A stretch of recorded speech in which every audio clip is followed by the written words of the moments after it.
Although Li Fuwang was the village head, the position of clan leader was not something just anyone could hold. In this feudal era where imperial authority did not extend down to the county level, clan power reigned supreme.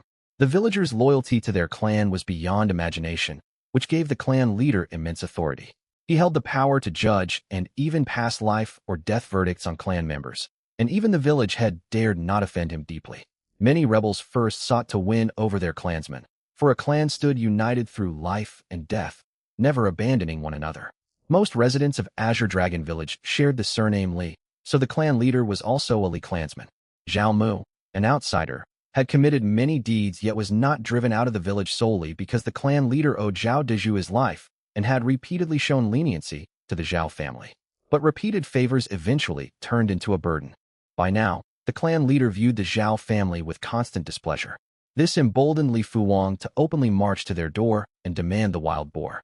He brandished his authority as village head to intimidate Zhao Mu's family. Zhao Dezhu intended to apologize and make amends, but Zhao Mu stepped forward and spoke firmly to Li Fuwang. "Village head, your words are unfair. You claim I disrespect you, yet you come to my home demanding the meat that keeps my family from starving, showing no mercy to us at all." "Starving meat? Aren't those wild fowls enough to feed your household?" Li Fuwang retorted. "Besides, this wild boar's origins are unclear.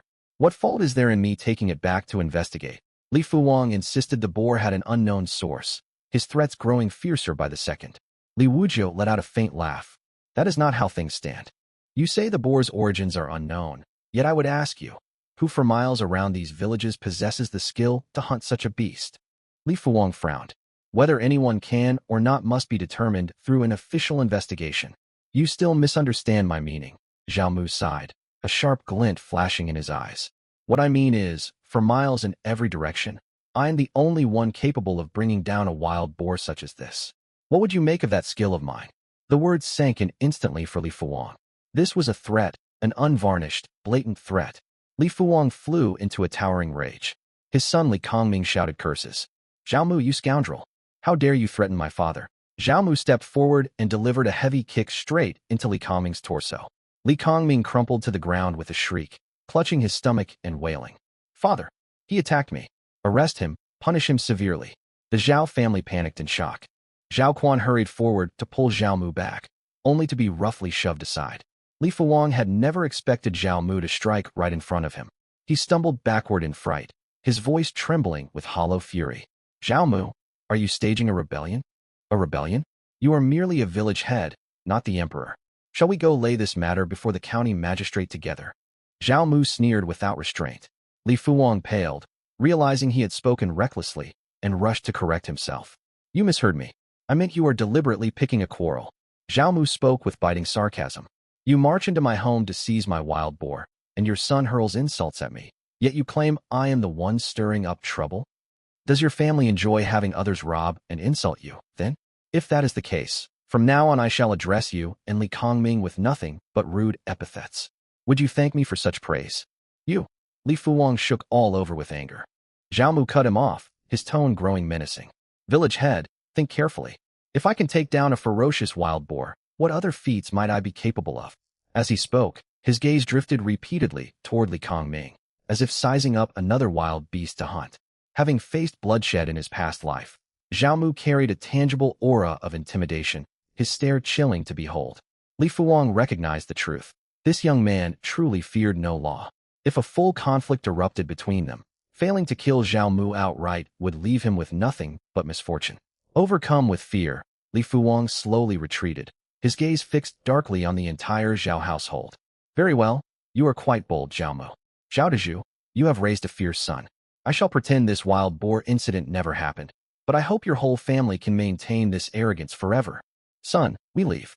Li Fuwang turned and strode away quickly, genuinely terrified that Zhao Mu would recklessly fight him to the death. Zhao Mu had nothing to lose, while he, as village head, had a comfortable life to cherish. He could not afford to perish alongside such a reckless youth.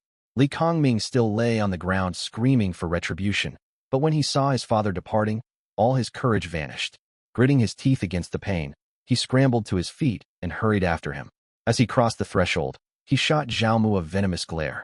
"Mark my words, your arrogance will not last forever." Father and son vanished down the road, and the chaotic confrontation ended. Yet deep worry lingered heavy over the Zhao family. The village head wielded great power within the village, and he shared the Li clan surname. After today's falling out, peaceful days would likely be scarce from now on. Still, they all knew Zhao Mu bore no blame for the conflict. That massive wild boar could feed their family for months and settle all their outstanding debts. It was their lifeline to survive. If the village head had only asked for a few pounds of meat, or even half the boar, they would have conceded without argument. But to demand the entire carcass? No person with a shred of integrity could endure such greed. Zhao Dezhu fixed his gaze on his youngest son, whose temperament had transformed so drastically. Third son, come inside with me. Coming. Zhao Mu's fierce demeanor faded instantly, replaced by a cheerful grin. He turned to his elder brother and sister-in-law. Finish butchering the boar. Keep half for our own meals, and sell the rest to clear our debts. Zhao Quan felt an inexplicable unease around his suddenly formidable younger brother and nodded hastily in agreement. Liang Chun bowed her head, not daring to utter a word. As for Sun Lianji, her legs had turned weak during Zhao Mu's standoff with the village head, her lips trembling non-stop from fright. Zhao Mu first helped his trembling mother into the house before turning to Zhao Dezhu, who sat on the bed recovering from his wounds. Father, if you are upset, scold me all you like. Just do not strain your injuries trying to strike me. Seeing his son bow his head obediently to receive reprimand, all the harsh words Zhao Dezhu had prepared melted away into a long sigh. The boy had grown up and acted only to protect his family when clashing with the village head. If he harshly blamed him, he would be siding with the unreasonable Li Fuwang. In the end, Zhao Dezhu voiced only one question. The village head will surely seek revenge on our household after this. Do you have any plan to defend ourselves? I have none for the moment, but we shall meet trouble head-on when it arrives, Zhao Mu shrugged. He did hold some wariness toward the Li family, yet he was far from terrified. If push truly came to shove, he could sneak into their home under cover of a dark night and eliminate them once and for all. Having watched countless crime investigation dramas in his past life, he understood ancient investigative methods well. If he covered his tracks thoroughly, no one could trace the deed back to him. He held off from striking now only because the time was not yet right. There might be a more convenient opportunity to dispose of them later, and they could not remain locked in their home forever. The wild boar was butchered swiftly. A large basin brimmed with its blood set against the wall, and pig hair spread out in a winnowing basket to dry. Tables were piled high with bright red pork, and every scrap of bone was set aside to simmer into broth. Zhao Mu picked out several smooth pig trotters, carving and polishing them into small smooth pieces. He shouted toward the yard. Xiao Shan. Zhao Shan had been showing off a paper balloon to the other village children. The sudden shout made him jump in fright. He was convinced his third uncle was about to fly into a rage again. His face drained pale, and he trudged home trembling. The other children, all intimidated by Zhao Mu's fierce reputation, scattered at once. Zhao Shan stumbled to the doorstep, his knees buckling as he knelt, tears streaming down his cheeks. Third uncle, I've done wrong. He knew admitting fault first always lessened any punishment, no matter what misdeed he was accused of. Zhao Mu fell silent for a moment. He had intended to reprimand the boy. His elder brother and sister-in-law no longer judged him harshly. Yet the child still saw him as a violent troublemaker. But looking at the boy's gaunt, scrawny frame, he could not bring himself to scold him. He tossed the polished pig bones over with a gruff huff. I carved these game pieces for you. Go play with your friends. Zhao Shan had thought his balloon had angered Zhao Mu. At the offer of a new toy, he wiped his tears away instantly and stood grinning. Thank you, third uncle. Zhao Mu stared at him, realizing the boy's earlier terror had been an act. You rascal, so all that fear of me before was just pretend? Zhao Shan smiled sheepishly. It was not all fake. I truly was scared of you sometimes. Enough chatter, off you go. Zhao Mu gave the boy a light kick to his rear. Zhao Shan clutched the smooth pig bones and ran off, finding the other children hiding nearby watching secretly. He paraded his new treasure proudly. Look, my third uncle carved these bone game pieces. Call me Brother Shan, and I will let you play with them. The children stared at the polished bones with envy. They normally only played with rough stones, and children always coveted toys they did not own themselves. Rare treasures were the best things to boast about. A young girl spoke timidly. Brother Shan, your third uncle treats you so well. Naturally, Zhao Shan tilted his thin chin upward proudly. My third uncle is the best uncle alive. He brings me meat every day and carves toys for me too. A scrawny boy with a runny nose cut in without thinking. But Shan, you said your third uncle was terrible and hit you all the time before. The comment made Zhao Shan's heart skip a beat. He glanced back cautiously to confirm Zhao Mu had gone indoors and could not hear them. Then he rounded on the runny-nosed boy crossly. You are talking nonsense. That was all just play. My third uncle is the strongest and kindest person around. I'm changing the rules now. Whoever says my third uncle is the best gets to play with these bones. The runny-nosed boy scratched his head, ready to bring up all of Zhao Shan's old complaints, but the other children pulled him aside quickly. Brother Shan, I agree your third uncle is the best. Let me play just a little. I agree too. His third uncle is incredible. We all like your third uncle. One after another, the children were won over by the promise of the bone game pieces, showering Zhao Mu with praise. They played late into the evening, even murmuring compliments of him in their sleep, leaving their parents utterly confused. Zhao Mu knew nothing of this scene as he stared at the wild boar meat laid out before him.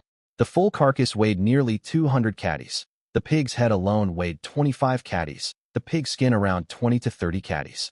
Bone in cuts like legs and ribs totaled 80 to 90 caddies, and boneless lean meat made up another 70 to 80 caddies. In this era of scarcity, all of this meat could sell for 5 taels of silver, and up to 7 taels if he found a buyer desperate for provisions. It was enough to pay off every last debt his family owed. The rest of his household shared this plan. Liang Chun first sought out Sun Lianji, begging her to persuade Zhao Mu to sell all the meat. After all, Zhao Mu had initially insisted on keeping half for their own meals. Sun Lianji, who rarely saw eye to eye with her daughter-in-law, readily agreed and pulled Zhao Mu into a private room with a gentle smile. Son, why not sell the entire boar? Zhao Mu frowned. Mother, we have not tasted pork in ages. I want it. We still have wild fowls. Sun Lianji pointed quickly to the birds pinned in the yard, already anticipating his refusal. We can keep 2 fowls for ourselves to eat. Does that sound fair? Zhao Mu smiled to himself. In years past, his mother would have insisted on selling every single bird to buy coarse rice. She had learned to bargain softly to sway him, yet her tactics would not work on him. He resolved to counter her negotiation with a stronger demand.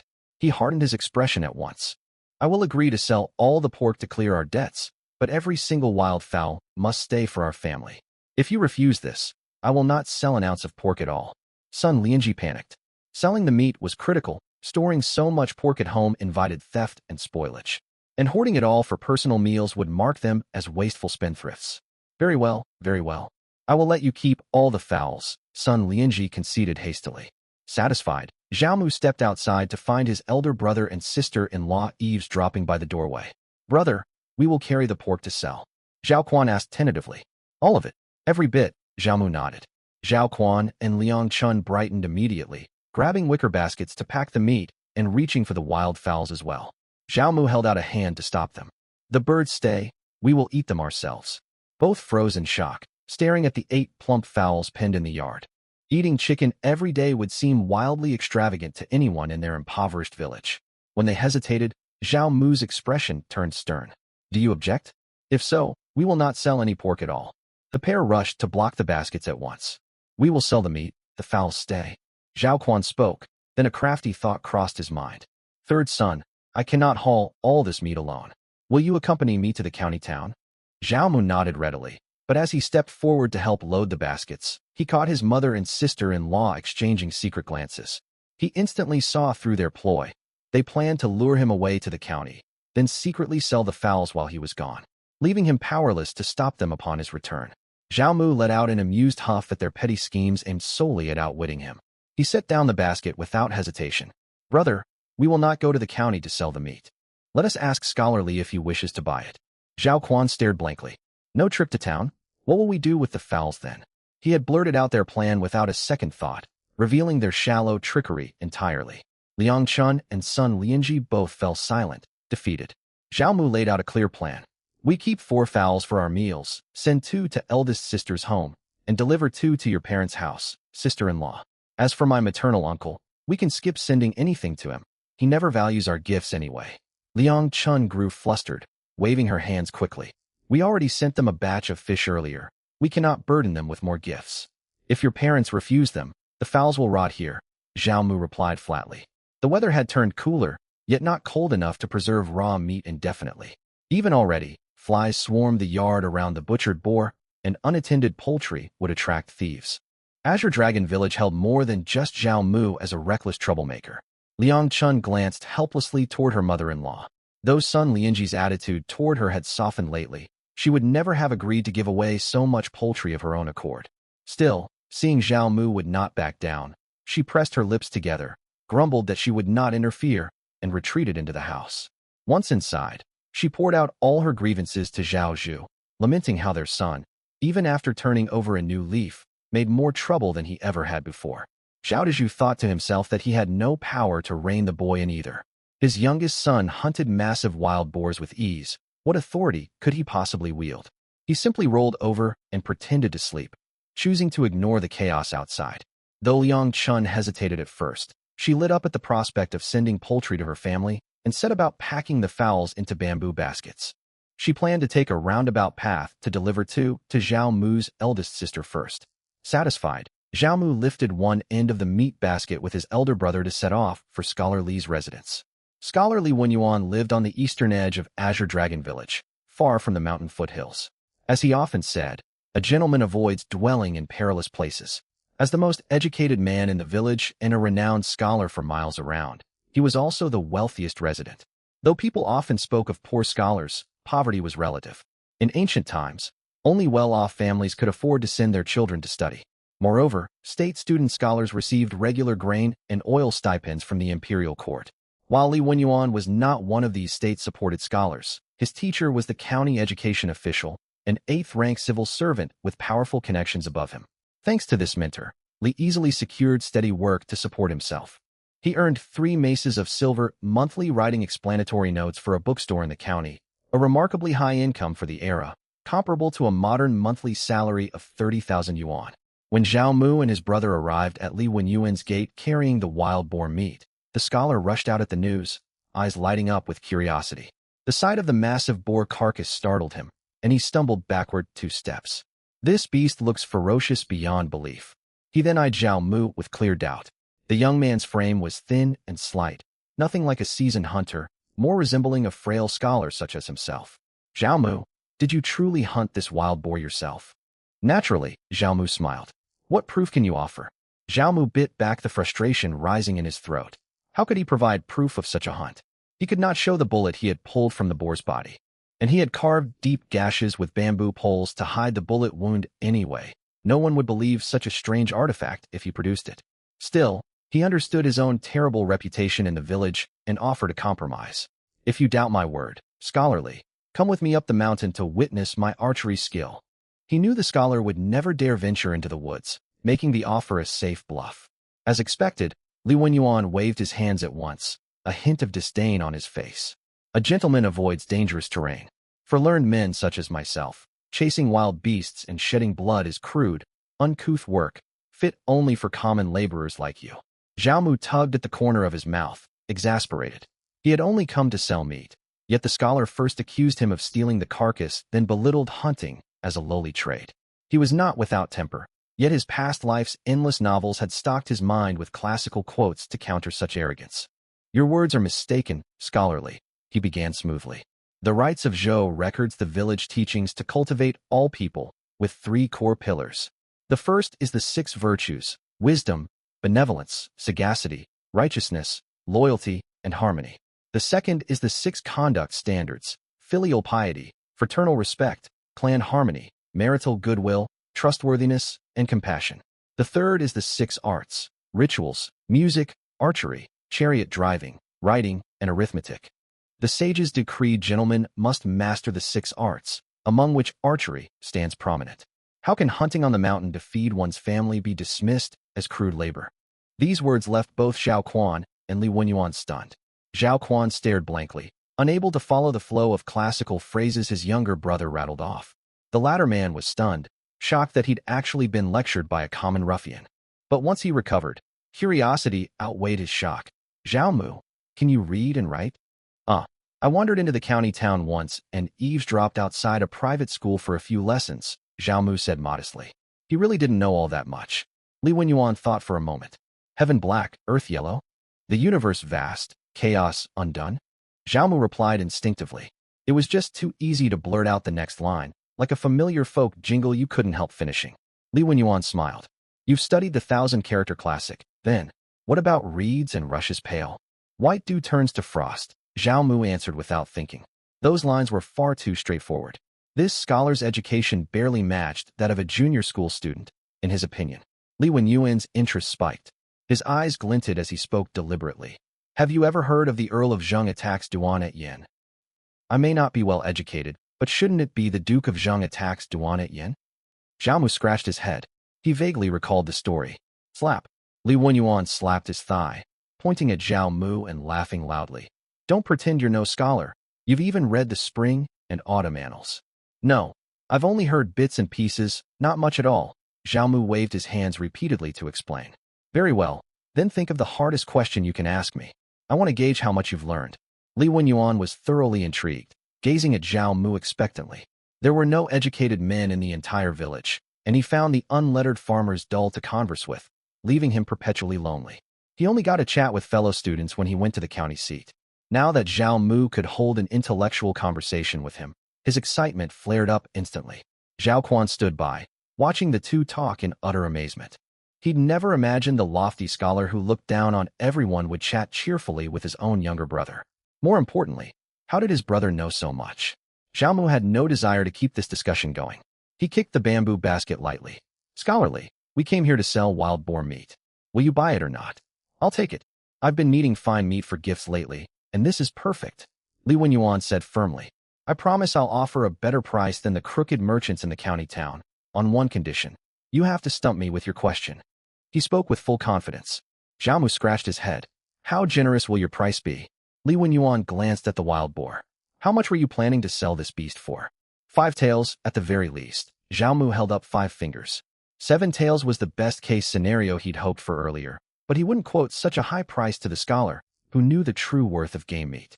Sure enough, Li Wenyuan nodded approvingly. Good. I see you're an honest lad. That price matches the meat's value. But if you can outwit me with your question, I'll pay you 7 taels of silver. How's that? Do you mean it? A gentleman's word. As good as a team of 4 horses. Zhao Mu shot back immediately. Li Wenyuan roared with laughter. Excellent. Ask your question. Zhao Mu didn't hesitate for a second. How many characters make up the Spring and Autumn Annals? Heaven knew Zhao Mu had only superficial learning. He had no idea what kind of question would flummox a scholar. He couldn't very well quiz him on linear equations with one unknown, after all. So he'd settled on this tricky, roundabout question instead. Sure enough, a troubled look crossed Li Wenyuan's face. He'd read the Spring and Autumn Annals many times over. While he couldn't recite it word for word, he knew every single tale and passage within it. But who bothers counting characters as they read? Once he realized Zhao Mu was deliberately teasing him, Li Wenyuan demanded angrily. Are you making a fool of me? Seeing the scholar lose his composure, Zhao Quan dropped to his knees and kowtowed frantically. Scholarly, spare us. Spare us. My brother took a blow to the head once and isn't quite right in the head. As he spoke, he tugged Zhao Mu hard, trying to force him down to kneel too. But Zhao Mu refused to back down. Instead, he reasoned calmly and cleverly. As the old saying goes, read a book 100 times, and its meaning will reveal itself. You claim to know the Spring and Autumn Annals inside out, remembering every story and paragraph, but can you truly say you understand its core meaning? Li Wenyuan scoffed. Does knowing the character count equal true understanding? Of course not. If counting characters made one wise, every child who can count would be a sage. My point is that you carry too much arrogance. You believe you already know everything, so you no longer revisit the Spring and Autumn Annals or the 4 books and 5 classics. That overconfidence made you eager to let me pose a question to test you. I'm simply reminding you that one ought to stay humble and hungry for knowledge, rather than growing complacent after a few readings and thinking you hold all the answers. Otherwise, someone you dismiss as insignificant might ask a question you cannot answer. Zhao Mu steered the conversation toward Li Wenyuan's arrogant attitude, a foolproof line of reasoning. It worked much like prayers to the gods. If your wish comes true, the divine power has manifested. If not, your heart lacked sincerity. This logic applied seamlessly to scholarly debate. If the scholar could not answer his question, it only proved his mindset was flawed. Even high-ranking ministers could not refute such an argument, not when they'd failed to answer the question laid before them. Having said his piece, Zhao Mu fell silent, leaving Li Wenyuan to reflect on his own. And Li Wenyuan immediately began to question himself. Am I lacking a humble mindset? He admitted it was true. He'd barely touched the 4 books and 5 classics these days. convinced he'd absorbed plenty of textual knowledge and memorized the contents of all his texts. He'd grown bitter over his repeated failures to pass the provincial examinations. He'd begun blaming his lack of powerful family connections and his failure to cater to examiners' favored writing styles and tastes. For months, Li Wenyuan had hunted down old exam papers and essays written by past examiners, attempting to mimic their prose to win their favor. But he was far from the only scholar using this tactic. Every candidate strove to copy popular styles, rendering the trick useless and putting all test takers back on equal footing. That explained his 2 consecutive failed attempts at the provincial exams. Desperate, he'd begun collecting essays by high-ranking court officials, reasoning that if he could write in the exact voice of the Grand Secretary, examiners would surely recognize his talent. Yet countless other scholars had the same idea, and examiners still rejected his work. He'd sunk into despair, convinced the world failed to recognize his talent. Zhao Mu's words struck a chord, clearing away all his lingering doubt and dejection. He'd thought himself erudite beyond measure, yet a simple village hunter had stumped him with a single question. How had he forgotten that earnest, consistent study was the proper path, and petty schemes would never lead to success? This realization washed over Li Wenyuan. He stepped back half a pace and bowed respectfully to Zhao Mu. "Thank you for opening my eyes." Zhao Mu tugged at the corner of his mouth. Sure enough, letting people draw their own conclusions was devastating to their overconfidence. Still, he did not accept the bow outright, stepping sideways to avoid it. "There is no need for such deference, scholarly. You only lost sight of the truth because you were too close to your own troubles. With your talent and sharp mind, you would have come to this realization on your own in time." Li Wenyuan's outlook had shifted completely. He recognized Zhao Mu was sparing his pride. He smiled, said nothing more, and called toward the inner room. "Wife, bring 7 taels. No, 10 taels of silver out here." Unbelievable. His luck had gone from good to extraordinary. A gentle, soft-spoken woman glided out of the house in a blue cotton skirt. She handed the silver to her husband before slipping back indoors without a word. Li Wenyuan pressed the silver into Zhao Mu's hands. 7 taels for the wild boar, as we agreed. I honor my bet. The extra 3 taels are a token of my gratitude for your insightful words. You must accept them." Seeing how earnest Li Wenyuan was, Zhao Mu thought it over and took the 10 taels of silver. A satisfied look crossed Li Wenyuan's face. He'd feared Zhao Mu would refuse the extra money, which would have made him appear rude. Though parting with 3 extra taels strained his household funds, honor mattered above all else. He could not bear rumors that he lacked propriety. To his surprise, after taking the silver, Zhao Mu handed back the 3 extra taels. "Scholarly, I'd like to offer these 3 taels as tuition fees." "Tuition fees?" Li Wenyuan stared in shock. "Yes, while I've picked up a smattering of knowledge, my learning remains shallow. I wish to study more to avoid embarrassing myself in the future," Zhao Mu explained. Li Wenyuan's respect for Zhao Mu deepened instantly. "I would gladly take you on as a student, but this sum is far too generous for tuition. In that case, allow my nephew to learn alongside me. He's old enough to begin his basic schooling." Zhao Mu had no desire to remain illiterate, nor did he want his family trapped in ignorance. Even if he possessed firearms, a man without knowledge could never amount to more than a lowly thug. Only mastering both the pen and the spear could pave the way for great things. More importantly, Zhao Mu had fallen out with the village head's entire clan, and without a powerful patron, trouble loomed. Scholar Li Wenyuan was the perfect ally. Li Wenyuan glanced at the silver, then at Zhao Mu, realizing the young man sought to return the extra money through tuition. He burst into hearty laughter. "From this day forth, anyone who dares call you a rogue or ruffian will answer to me. You are a young man of great good sense." Knowing Li Wenyuan had agreed to teach them, Zhao Mu turned to the dumbfounded Zhao Quan and called out, "Brother, hurry and carry the meat into the house." Zhao Quan remained dazed. The whirlwind of events had left him utterly stunned. How had his brother struck up such warm conversation with the scholar, and even become his pupil? Would his own son get the chance to learn to read? Might the boy grow up to become a scholar, even a provincial graduate? The thought sent a surge of excitement rushing through his veins. With a loud grunt, he hoisted the full bamboo basket of pork onto his shoulders and strode firmly into Li Wenyuan's home.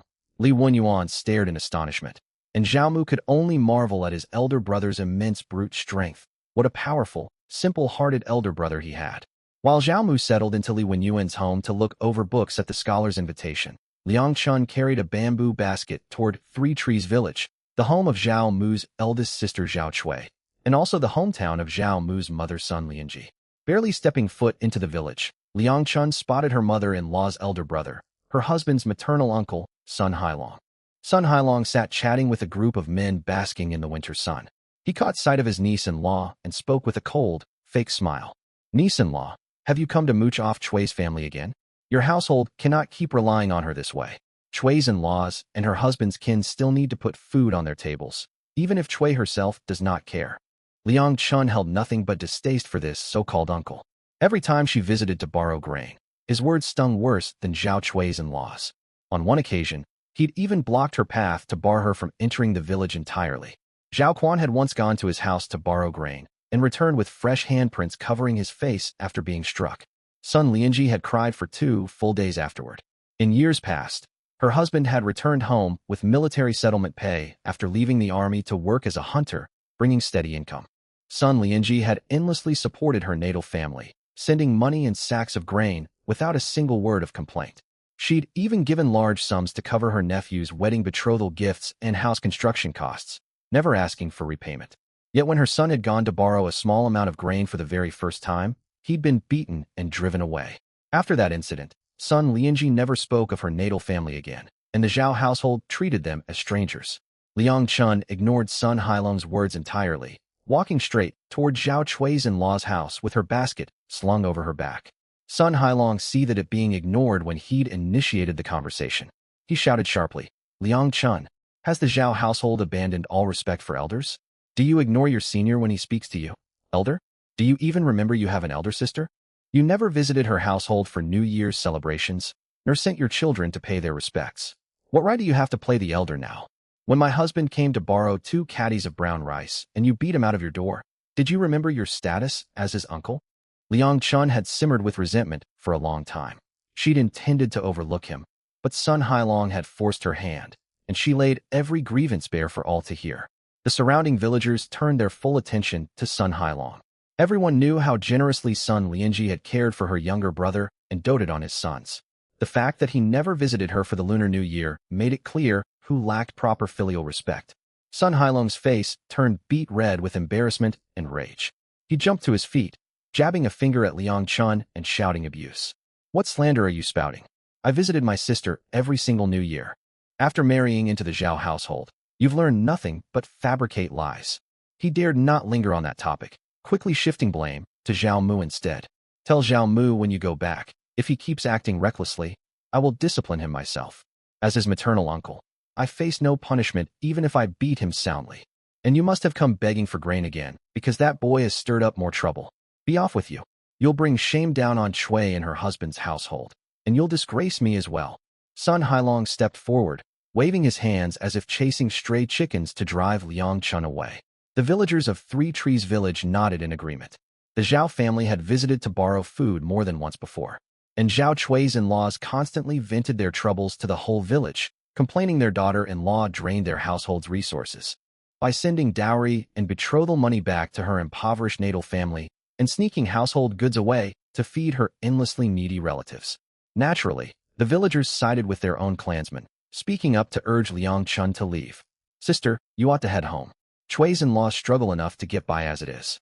Food is scarce for everyone these days. No household can keep supporting yours endlessly. Tell that Zhaomu boy to curb his wild ways. His bad reputation has spread all the way to our village." Exactly. Not even a wealthy landowner could fill such a bottomless pit of need. A crowd surrounded Liang Chun, pointing and criticizing her nonstop. Sun Hailong preened with smug satisfaction, convinced cutting ties with his sister's family had been the wisest choice he'd ever made. Truthfully, if Zhaomu had not awakened the memories of his past life, Sun Hailong's decision to distance himself would have caused only quiet heartache, rather than lasting resentment, and the Zhao family would have simply kept their distance without malice. But he'd acted with unforgiving cruelty by striking Zhao Quan, planting a deep-seated anger in the Zhao household. In days past, Zhao Mu had been a reckless layabout, leaving the family powerless to retaliate. Now, Liang Chun saw the perfect chance to expose Sun Hailong's hypocrisy and shame him publicly. She let out a cold laugh. "You've got it backwards. Zhao Mu hunted several pheasants on the mountain and sent me here to deliver them to Chui." The villagers fell into stunned confusion at her words. Pheasant meat? In an era where ordinary live chickens sold for 60 to 70 copper coins apiece, and grain was scarce beyond measure, No one would freely gift meat to a married daughter's household. They refused to believe her claim, and Sun Hailong scoffed outright. Stop spinning tall tales. I watched Xiao Mu grow up. I know exactly what sort of boy he is. He could not even tell a pheasant apart from a common chicken, let alone hunt one. If you're going to lie, at least craft a more believable story next time. Sun Hailong's mocking tone stoked Liang Chun's anger, and she was about to pull the pheasants out of her basket as proof, when Zhao Chui came running over from a distance, shouting angrily, Sun Hailong, have you nothing better to do than block my brother's wife? What are you trying to pull? Sun Hailong boiled with rage at her accusation, his face crimson as he yelled back, watch your tongue. I am your elder. I want no elder like you. You made it clear you wanted nothing to do with our family anyway. Zhao Chui stepped in front of Liang Chun, glowering fiercely. Though she despaired over Zhao Mu's past foolish choices, she held even greater contempt for this self-proclaimed uncle. Sun Hailong knew Zhao Chui had a sharp tongue that even her own parents-in-law feared, so he abandoned open arguing and resorted to sarcasm.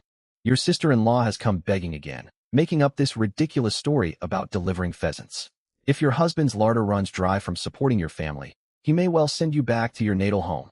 Zhao Chui shot Liang Chun a sharp glare, clearly annoyed that her sister-in-law would invent such an unbelievable lie. Still, she rounded on Sun Hailong to snap back. Mind your own business. All other men spend their days finding food to survive the winter, while you loiter at the village gate spreading gossip. You dare call yourself a proper man? You. Sun Hailong was left speechless, his vision swimming with fury. Unable to counter her words, he spun on his heel to leave, tossing one final insult over his shoulder. Keep pouring resources into that bottomless household of yours. Starvation awaits all of you sooner or later. Zhao Chui's expression darkened, unable to find a retort for that jab. Before she could speak, Liang Chun called out loudly, Sun Hailong. Sun Hailong turned around instinctively. What do you want now? Liang Chun smiled broadly and pulled 2 plump pheasants out of her basket, pressing them into the stunned Zhao Chui's hands for all the villagers to see. Sister, Zhao Mu hunted these on the mountain and asked me to bring them to you to nourish your body. The sight of genuine pheasants left every onlooker dumbfounded. No one could fathom a household giving precious meat to a married daughter. Sun Hailong's eyes bulged nearly out of his head, utterly shocked that Liang Chun had spoken nothing but the truth. Zhao Chui stared at the game birds, overwhelmed by joy so intense it felt surreal. Normally quick-witted and sharp-spoken, she stumbled over her words. Sister-in-law, are these pheasants truly hunted by our San? Take them, sister. Our San has grown into a capable young man now. Not only did he catch 8 pheasants, but he also hunted a wild boar. Today he went with Zhao Quan to sell the wild boar.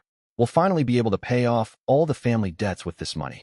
From now on, our family will only live good days, no more hard times. Let all those irrelevant folks stare with envy. Liang Chun's words made Sun Hailong's blood boil, and he nearly fumed into a faint. Impossible. I need to calm down. How could Zhao Mu amount to anything worthwhile? But the pheasants were real. I haven't tasted chicken in ages. My own sister is such a reckless spender. Why does a married daughter still send chicken over? We'll set aside 3 matters for now.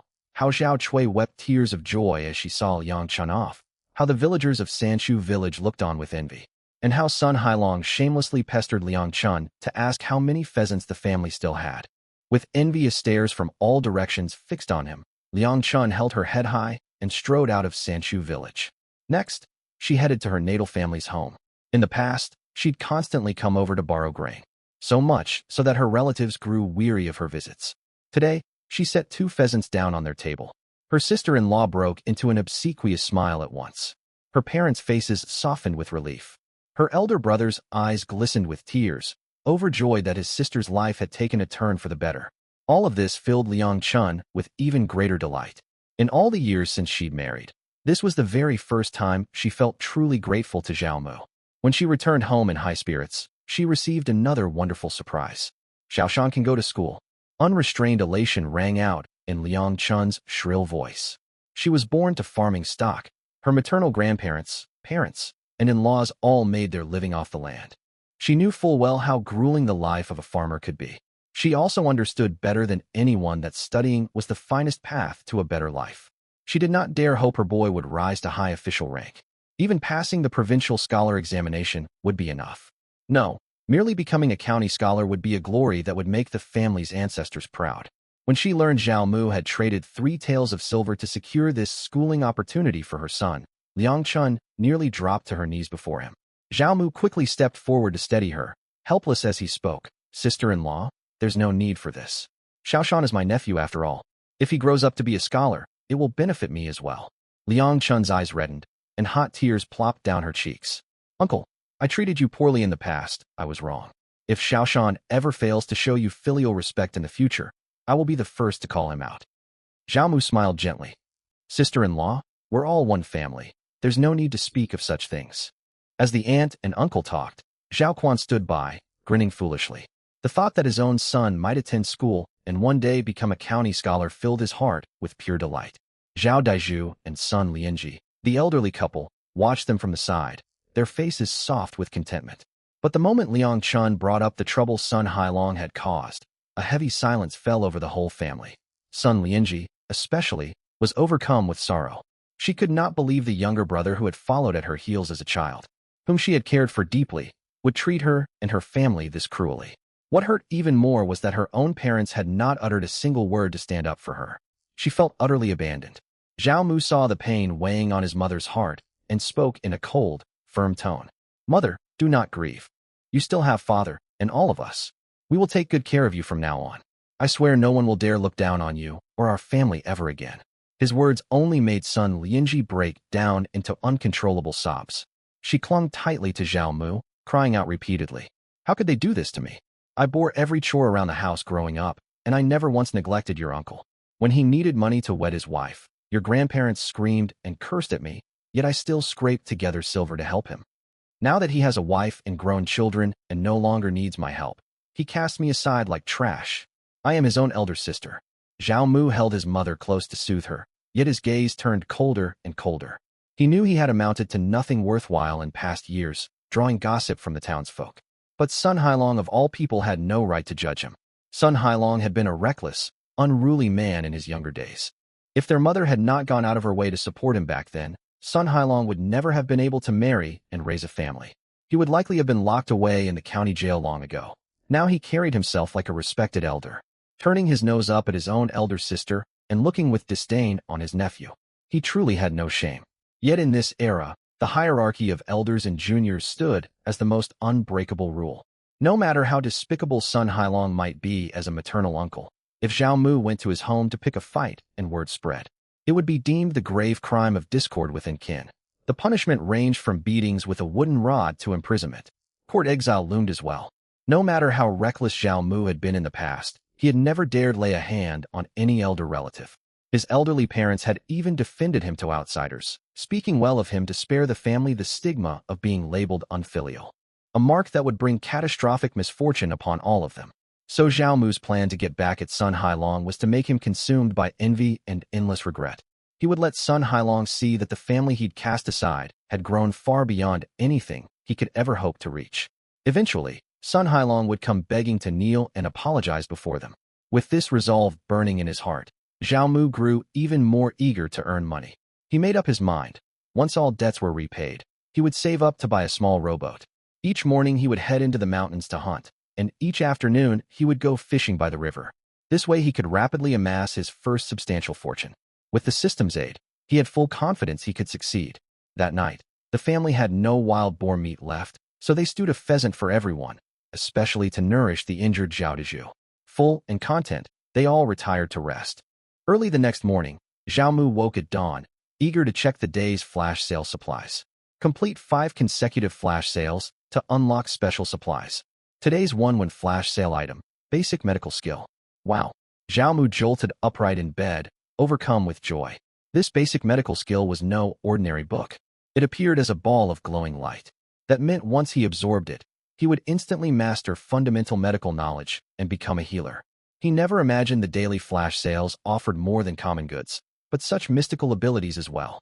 The notice about 5 consecutive flash sales made him wonder, would keeping a streak of purchases unlock increasingly valuable rewards?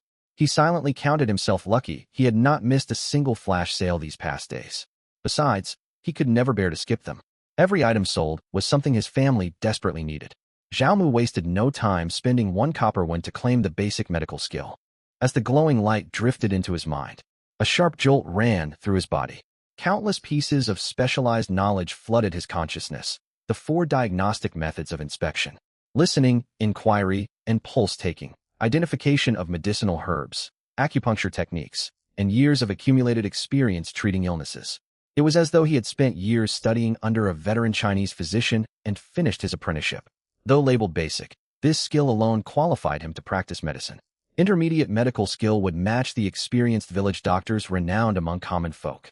Advanced skill would rival royal court physicians, and the pinnacle of medical mastery would place him alongside legendary healers like Hua Tuo and BNK. Eager to test his newfound skill, Zhao Mu pressed his fingers to his own wrist to feel his pulse. Throb after throb, his faint, weak heartbeat came through crystal clear beneath his fingertips. After a moment's observation, he reached a diagnosis: chronic malnutrition, plus internal bruising left from past beatings. The instant he identified his ailments, matching herbal remedies to treat each condition sprung to mind. Still, tending to his own injuries was not his top priority right now. He needed to examine his father first. Zhao Dezhu had sustained his injuries a long while ago and had not gotten proper rest throughout this time. Zhao Mu feared complications might have arisen. Zhao Mu walked to his father's room. Upon stepping inside, he saw his parents huddled under a thin, tattered quilt, shivering violently from the cold. The quilt was worn thin, with barely any cotton stuffing, offering less warmth than a summer cooling blanket. Zhao Mu's own bedding held slightly more cotton, yet it still provided minimal warmth. Seeing his parents' lips turn faintly blue from the frigid chill, Zhao Mu clenched his fists tight. He knew cotton fetched an exorbitant price these days, and countless families endured the winter by toughing out the cold alone. Every year, some even froze to death. Still, his heart ached to see his beloved parents suffering through such hardship. He pushed down the self-blame welling up inside him, resolving to speed up his plans to earn enough silver to buy thick winter quilts. He stepped closer and grasped his father's arm. "Father, it must be terribly cold in here." He struck up casual conversation as he took his father's pulse. Zhao Dezhu paid no mind and smiled faintly. "I've long grown used to it." After a short while feeling his pulse, Zhao Mu confirmed his father suffered no critical ailments, only the same malnutrition plaguing the whole family. Pulse diagnosis could not reveal the state of his broken bones, however, so he crafted another excuse. "Father, your injury has lingered without healing fully. Let me take a look at it." Zhao Dezhu instinctively brushed his hand away. "What could you possibly know about such things? I've been beaten many times in the past. I've picked up a little knowledge of wounds along the way." Zhao Mu's excuse left the elderly couple with no retort. In years past, Zhao Mu had often gotten into petty scrapes and faced beatings when caught, though those thrashings were merely light punishment. Nothing like the brutal attack from the Li family that had nearly cost his father his life.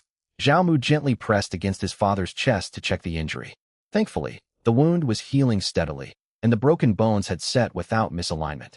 That was a huge relief. Zhao Mu mulled over preparing herbal medicine to speed the mending of his father's fractured bones.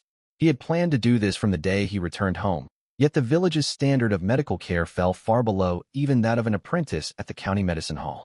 His father also stubbornly refused to travel into town, knowing they could not afford medical treatment anyway.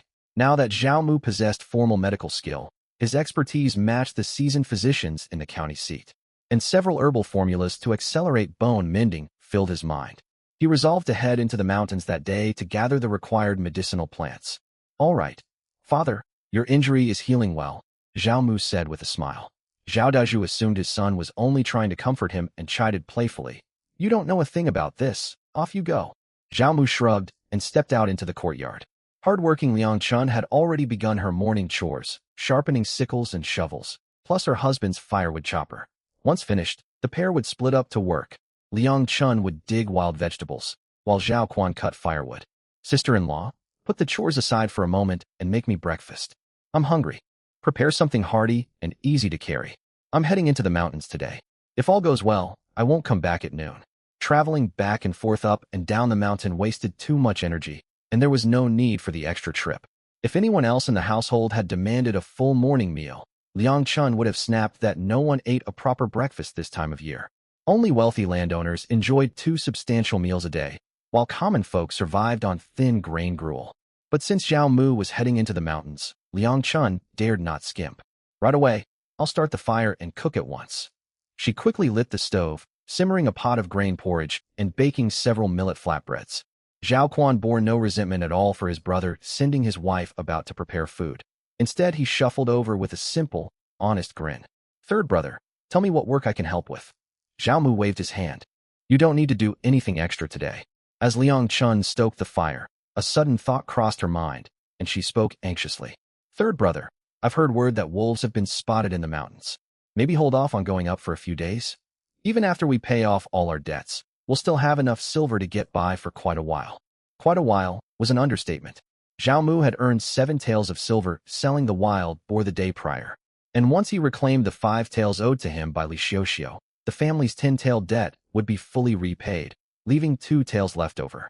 If they lived frugally, 2 taels could feed the whole household for half a year, though with Zhao Mu's hearty appetite, the silver would vanish in less than 2 weeks. When Liang Chun mentioned wolves roaming the mountains, Zhao Mu's eyes lit up. When did this rumor start? I've heard nothing of it. Yesterday, while you were off hunting the wild boar, villagers heard wolf howls echoing from the hills, Zhao Quan quickly explained. Yesterday? Wolf howls. Zhao Mu's excitement faded, and he frowned in confusion. Did the sound come from South Hill? More or less that direction. Zhao Mu's enthusiasm drained away completely as he realized the truth. There were no wolves plaguing the mountain. The villagers had mistaken his loud, animal-mimic cries for wolf howls. He waved the concern aside. It's nothing but hearsay, sister-in-law. The villagers misheard something. There are no wolves on the mountain. Liang Chun hesitated. But multiple people swear they heard the howling. They're all imagining things. Pay them no mind.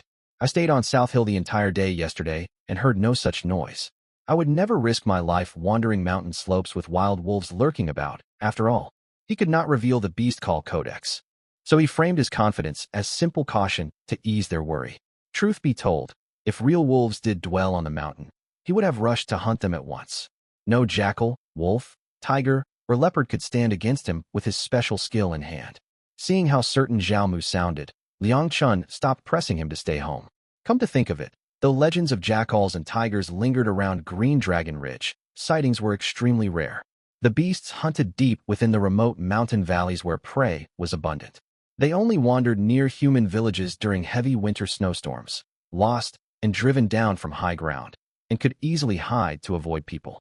It made no sense for wolves to linger halfway up the slopes this time of year. The talk was nothing but nonsense. With Zhao Mu's reassurance, Zhao Quan relaxed greatly as well. He had planned to cut firewood on the mountain, trembling at the thought of crossing paths with wolves. But now he could hike up without fear. After finishing breakfast, Zhao Mu tucked the warm flatbreads and a water skin Liang Chun had packed for him into his bag, then set off up the mountain side by side with his elder brother. Many other villagers also headed out to dig wild vegetables that morning. Zhao Mu glanced over the crowd and saw every person wrapped in thin, inadequate clothing. Some even wore lightweight spring and autumn tunics, shivering violently with pale, frost-chilled faces as they labored to dig greens, carry water, and cut firewood. Every soul here bore the weight of hardship. Zhao Mu shook his head softly. He could not lift all people out of suffering at this moment. He could only focus on securing a better life for his own family first. Several villagers greeted the two brothers as they walked uphill. Mu lad, off to hunt game on the mountain? That's right. Zhao Mu turned and smiled warmly at the man called Shi Tu, who had helped carry the wild boar the day before. He wished to maintain decent relations with the villagers. Keeping on good terms with his neighbors would only benefit him. You're really going up there? Folks say wolves are roaming the hills. Shi Tu urged him to turn back. Don't believe the gossip. I spent the whole day on the mountain yesterday and saw no trace of wolves. If packs had wandered halfway up the slopes, they would have descended to raid the village last night. They would have caught our scent from such close distance. Zhao Mu's words calmed Shida's fears, while also building a reputation for bold fearlessness for himself. If all other villagers feared to climb the mountain, yet he strode up without hesitation, others would grow to respect and hold him in awe, and far fewer people would dare pick fights or cause trouble for his family. Sure enough, as Zhao Mu marched boldly uphill, the villagers watched him with mixed gazes, some filled with admiration, some with disdain, and a few burning with malicious resentment. One man muttered under his breath, secretly hoping Zhao Mu would meet misfortune on the mountain. That man was none other than Li Daniu, Li Xiuxiu's elder brother. Once they reached the mountain trail, Zhao Mu parted ways with his elder brother. Zhao Quan had hoped to tag along and help with the hunt, but Zhao Mu sent him off to hide the existence of his hunting firearm and beast call codex. With plenty of time stretching ahead of him that day, He took his time trekking along the forest path, mimicking the cries of every mountain animal he knew. Pheasants, wild boar, roe deer, spotted deer, and all other woodland creatures native to Green Dragon Ridge. He aimed to catch every kind of game to earn silver for warm quilts and thick winter garments for his family. He found no game, yet stumbled upon something far more valuable: camellia bushes blooming bright flowers in the bitter cold of the 12th lunar month. Camellia flowers were a precious commodity, well documented in ancient medical texts such as the Compendium of Materia Medica. Its leaves resemble tea leaves and can be steeped for drink, hence its name camellia. It grows predominantly in southern lands, reaching 10 feet in height with interlaced branches. Its leaves mimic tea foliage but are thick, rigid, and angular, broad in the middle and pointed at the tip, dark green on the surface and pale beneath. It blooms deep into winter, bearing scarlet petals surrounding golden stamens. Camellias grew plentifully in the south, making them far rarer and more valuable in northern regions. This single camellia tree stood roughly 10 feet tall, covered in full, vibrant blooms. A tree with both medicinal value and ornamental beauty like this could sell for several mace of silver, even a full tael, if transported intact to the city market. Unfortunately, Zhao Mu dared not dig it up. He had already clashed with the village head's family, who looked for any chance to make trouble for him. Cutting down a full tree from public mountain land would land him in serious trouble with local authorities. Still, the camellia plant sparked a new idea in Zhao Mu's mind. He need not rely solely on hunting to earn silver. He could also gather wild plants to sell. The village folk were uneducated, knowing only wild, edible greens, blind to the many rare medicinal herbs growing all around them. Even in the frigid depths of winter, countless valuable herbs dotted the mountain slopes. Wild ginseng among them. Wild ginseng had not yet skyrocketed in price during this era. Only specimens aged several decades or centuries fetched exorbitant sums, while younger roots sold for modest rates. From fragmented knowledge, he recalled watching short videos in his past life. He knew ginseng prices would surge once wild Cotinopsis supplies ran scarce. It was vast quantities of wild ginseng traded between the Jurchen leader Nurhaci and the Ming court that supplied him with funds to raise armies, which ultimately paved the way for his forces to invade central China. The Jurchen people designated Changbai Mountain as a sacred mountain, which sent the price of ginseng soaring to an astonishing level. Even so, its value was far beyond what Zhao Mu could currently afford, so he devoted most of his attention to gathering medicinal herbs. After walking a short distance, Zhao Mu halted in his tracks, his eyes lighting up. He could scarcely believe what he was seeing.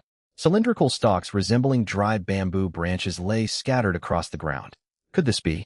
Zhao Mu rushed over at once, grabbing the stalks to examine them closely. The stalks had smooth surfaces marked with faint vertical grooves, long internodes, and grew amid thick underbrush, with soil around them giving off a rotting earthy scent. Solomon's seal. There must be Solomon's seal growing underground here. Solomon's seal was an invaluable medicinal herb. Its well-known moniker, Immortal's Grain, spoke volumes about its worth. More importantly, it boasted powerful medicinal properties. It tonified qi and nourished yin, invigorated the spleen, moistened the lungs, and strengthened the body. That last benefit alone guaranteed constant demand for it. Every apothecary would readily buy this herb.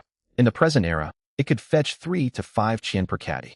Zhao Mu estimated the patch he'd found held roughly 3 to 5 caddies of the root. Without hesitation, he swung his shovel and dug carefully. Solomon's seal roots were delicate. The slightest nick damaged their appearance and drove down their price. Zhao Mu worked with extreme care. A full hour passed before he finished unearthing all the roots. He'd collected a full 4.5 caddies. To his delight, many of the roots were mature, several specimens over 20 years old. Solomon's seal's reputation as Immortal's Grain led many to believe regular consumption prolonged life, making older roots far more valuable. Those 20-year-old roots alone might sell for 6 or 7 qian. All told, the haul would earn him around 3 taels of silver. 3,000 when earned in a single hour. It was almost unbelievable. Zhao Mu broke into a grin and stowed the Solomon seal in his woven bamboo basket, fully prepared for his trip up the mountain. He brought not only the basket and digging tools, but also a hand-woven net his elder brother Zhao Quan had crafted the night before. Though Zhao Quan looked simple and slow-witted, he possessed deft hands. He'd twisted fine fibrous strips stripped from an unknown tree to weave the net. While not as sturdy as a fishing net, it worked far better than one woven from willow branches. After digging up the Solomon seal, Zhao Mu wandered onward. The mountain was abundant with wild medicinal plants that day. He soon spotted Buplurum, Sapochnikovia, and Anna Marina, gathering every specimen he found. Glancing at the full basket slung over his back, he reckoned his entire haul would sell for roughly 4 taels of silver. The sun hung high overhead, marking midday. He decided to head down the mountain to process and sell his herbs without delay. Any mishap would cost him 4 taels, enough to buy winter coats and quilts for his entire family. Zhao Mu slung the basket over his shoulders and descended, crossing paths with several village hunters heading uphill in a group. Seeing Zhao Mu's empty hands, the hunters' tense, solemn faces split into smirks. When they spotted the basket full of plant stalks that looked like worthless weeds, not even edible wild greens, their grins widened further. For some time now, Zhao Mu had returned home time and again with game, leaving these veteran hunters to face constant scolding from their families. Worse, they'd been forced to brave the mountains hunting amid the wolf threat, and resentment toward Zhao Mu simmered in their hearts. Now that he appeared to have returned empty-handed, they could not resist taunting him.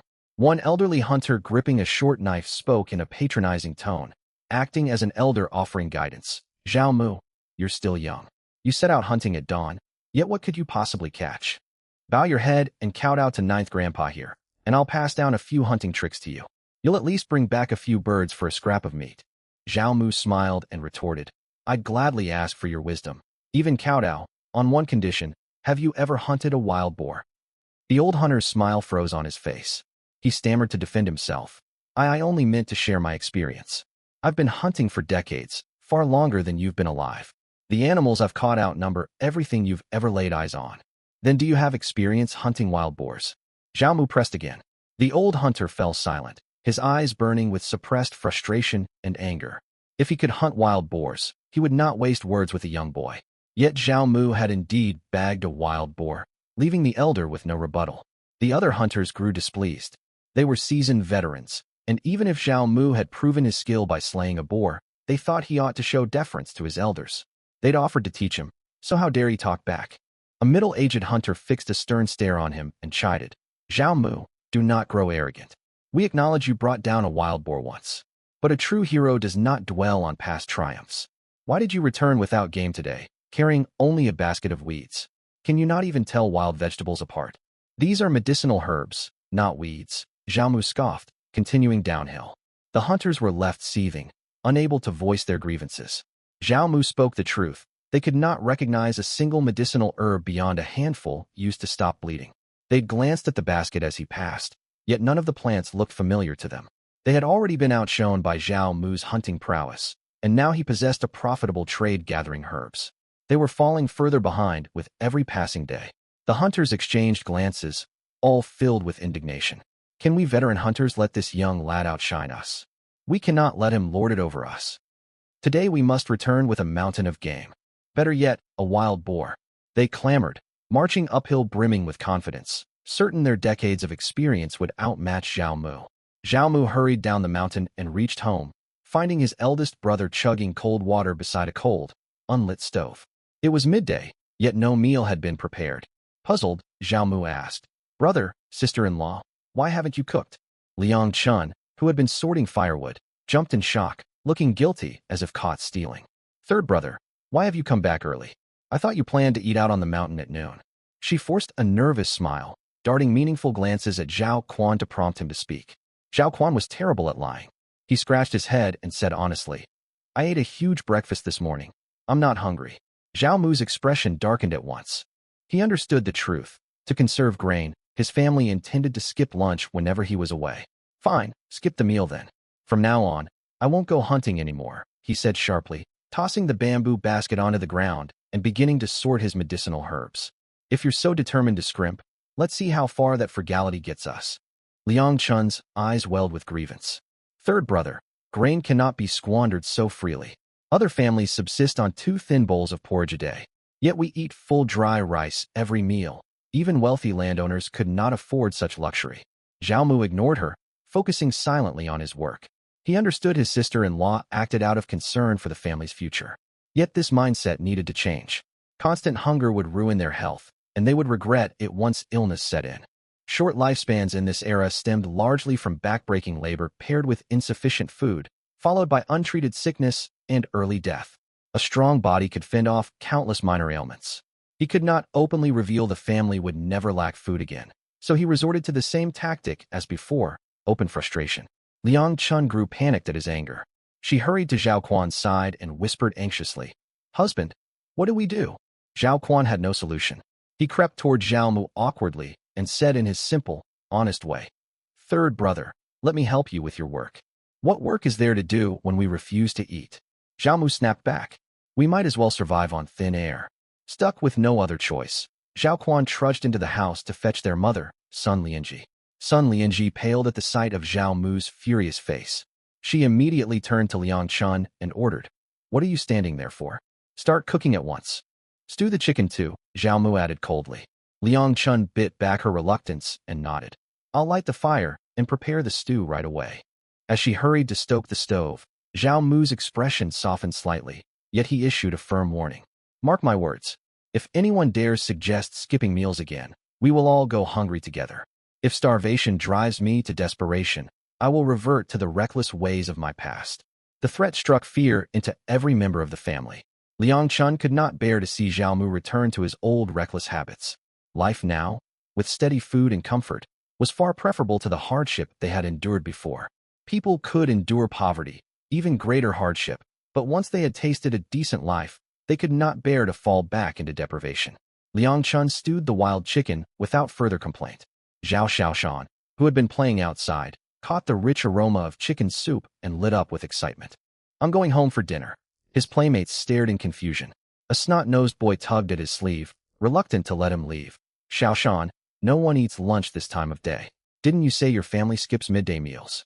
Zhao Xiaoshan had become the de facto leader of the village children lately, well fed and equipped with new toys, earning their admiration. None wanted their leader to depart. "You know nothing. That's chicken soup I smell, and only my family stews chicken." Zhao Xiaoshan shrugged the boy's hand off and sprinted home. He followed the savory scent into the yard and spotted his third uncle. "Uncle," he cried out joyfully. He always looked forward to Zhao Mu's return, for the man never came home without delicious food. "Hey there," Zhao Mu replied with a warm smile, noticing a crowd of small children peeking through the courtyard gate, their mouths watering at the aroma of chicken soup. Their gaunt, undernourished faces tugged at his heartstrings.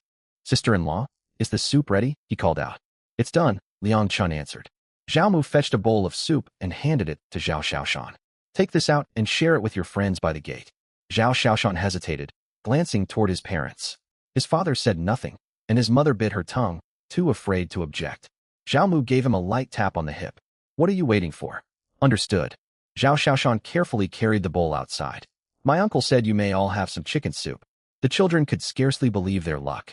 Only when Zhao Mu smiled and nodded at them did the snot-nosed boy dare step forward. Zhao Xiaoshan pulled the bowl away with a look of distaste. "Wipe your runny nose first. Don't drip it into the soup." The boy hastily scrubbed his face on his sleeve, leaving a shiny streak across his clothes. Satisfied, Zhao Xiaoshan held out the bowl. Unmindful of the heat, the boy sipped the broth and sighed contentedly. "It tastes amazing." The rest of the children surged forward, eager for their turn. Fearing they would drop and shatter the bowl, Zhao Xiaoshan shouted, "Line up! Everyone queue up, or no one gets any." Though he was not the oldest among them, the children often quarreled and even fought one another, yet every single one obeyed his order without protest. Lining up obediently, their eyes fixed longingly on the bowl of soup. Zhao Xiaoshan craved the soup himself, yet he oversaw each child taking a small sip until the bowl was empty. He then carried the empty bowl back inside. "Go play for now. I'll join you once I finish eating," he called out, and the children left reluctantly. After Zhao Xiaoshan returned with the bowl, Zhao Mu scrubbed it twice before the family sat down to eat. Rich chicken soup paired perfectly with rice. Yet rice was a southern crop, costly and rarely affordable for northern households who mostly subsisted on millet, sorghum, and wheat. Zhao Mu resolved to travel to the county town that afternoon to buy rice. He glanced at the medicinal herbs laid out to dry in the yard. "Brother, come with me to the county this afternoon to sell these herbs," he said evenly. Zhao Quan slapped his chest confidently. "I can go alone. The county town is 20 to 30 li away. You won't endure the long walk." "Walk the whole way? We need a cart." Zhao Mu shook his head firmly. He had no intention of trekking all that distance on foot. "That's exactly my point. The journey will wear you out. Let me handle it alone," Zhao Quan said cheerfully, eager to take charge of the errand. Liang Chun agreed wholeheartedly. "Third brother, rest at home. Let your elder brother tend to this tiring errand. Zhao Mu shook his head. I'm afraid he'll be cheated by the vendors. I may not be as clever as you, but I know to haggle when buying and selling goods. Zhao Quan huffed, stung by the lack of faith. Then tell me how much this entire haul is worth. Zhao Quan hesitated, then blurted out a generous estimate. This pile must fetch at least 81. Zhao Mu smiled faintly. These herbs are worth no less than 4 taels of silver. The entire family choked on their food at the statement, staring at Zhao Mu in stunned silence. Only young Zhao Xiaoshan, ignorant of currency values, busied himself gnawing a chicken leg, thinking his parents and grandparents foolish for being shocked. His third uncle was extraordinary, so he deserved to earn great wealth. Third son Lianji's voice trembled. You say this pile of weeds is worth that much money? Mother, these are medicinal herbs, not weeds. The Solomon seal alone was once consumed only by nobles and high-ranking officials. Do not underestimate them. They carry immense value. Zhao Mu explained patiently. At his words, the whole family stared intently at the drying herbs. Liang Chun abandoned her meal to rush over and study each plant closely, determined to memorize their appearance. Digging wild vegetables was no longer worthwhile. One single herb was more valuable than dozens of caddies of greens. Zhao Quan also set down his bowl, wiped his mouth, and vowed, from now on, whenever I go up the mountain to cut firewood, I will search for these plants too. The pair circled the herbs repeatedly, committing their shapes to memory. Zhao Mu shook his head. If they could master herb identification simply by glancing at them, he would spare no expense sending them to study medicine. They would be unparalleled prodigies of herbalism. Only Zhao Dezhu remained calm, voicing his confusion. Third son, when did you learn to identify medicinal herbs? I never taught you such knowledge.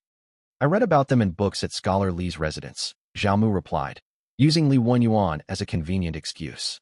He had intentionally befriended the scholar precisely for this purpose. As he continued to display more uncommon skills and knowledge, he needed a credible explanation for his talents, and Scholar Li served as the perfect cover. Later, when selling herbs in town, he could attribute his herbal knowledge to the apothecary owners. Once the meal ended, Liang Chun carefully packed every herb into the bamboo basket, lining the interior with her own cotton quilt to avoid damaging the precious roots. These herbs were far more fragile and valuable than eggs, in her eyes. Zhao Mu watched her fuss and sighed. Meanwhile, Zhao Quan left to borrow a donkey cart from the village carter, returning to find Li Wenyuan seated atop the cart, a bamboo basket filled with wild boar meat beside him. Li Wenyuan hailed Zhao Mu with a wave, his thick, unpatched cotton robe a clear mark of his well-off family. Mugu, I'm heading to town to deliver game as well. We may travel together, he offered. Gladly, Zhao Mu agreed. He knew little about the county town, and Li Wenyuan's company would guide him to trustworthy apothecaries and prevent unfair pricing. With the scholar accompanying him, Zhao Quan could stay home to guard the household, putting Zhao Mu's mind at ease. Zhao Quan looked disappointed to miss the trip, clearly eager to see the county town for himself. They boarded the cart and set off, the donkey's steady gait rocking the wagon toward the county seat. On the journey, Li Wenyuan glanced at the quilt-covered basket and looked curious. What have you hidden under there? I thought you carried a basket of eggs at first. Medicinal herbs, Zhao Mu answered. Is the covering really necessary? Li Wenyuan chuckled. My sister-in-law fears the roots will bruise, Zhao Mu shrugged. Recalling Liang Chun, Li Wenyuan gave a thumbs up. Though I have not interacted much with your family, your sister-in-law is truly a virtuous woman. Elder brother is fortunate to have married her, Zhao Mu said sincerely. Considering his own reckless past, most women would have thrown the household into chaos long ago. Yet Liang Chun endured hardship, tending dutifully to her parents-in-law and holding the family together. She was a rare, devoted wife and mother. Still, as her brother-in-law, he thought it improper to dwell on her merits, so he shifted the conversation, asking Li Wenyuan about the county town and the current state of the Ming realm. Li Wenyuan held great admiration for Zhao Mu and answered every question openly. The two chatted amicably, laughing and talking freely along the road. The cart driver leading the carriage kept glancing back repeatedly. The driver was also from Qinglong village, and he knew exactly what sort of man Zhao Mu was. He could not wrap his head around why Li Wenyuan, a Xiuzai scholar, would chat and laugh so easily with Zhao Mu, a good-for-nothing ruffian. Zhao Mu noticed the driver's confusion but offered no explanation. Time would be the only proof of his changed character. From Li Wenyuan, he learned the current state of this Ming dynasty. To put it plainly, this version of the Ming was different from the one he knew from his past life, yet its troubles were nearly identical. The Little Ice Age had descended upon the land. War raged in Liaodong. Signs of peasant uprisings were sprouting across every prefecture. The reigning era was named Yongjing. The Emperor Yongjing was far shrewder than Chongzhen. Like Chongzhen, he labored tirelessly at state affairs and excelled at selecting talented officials.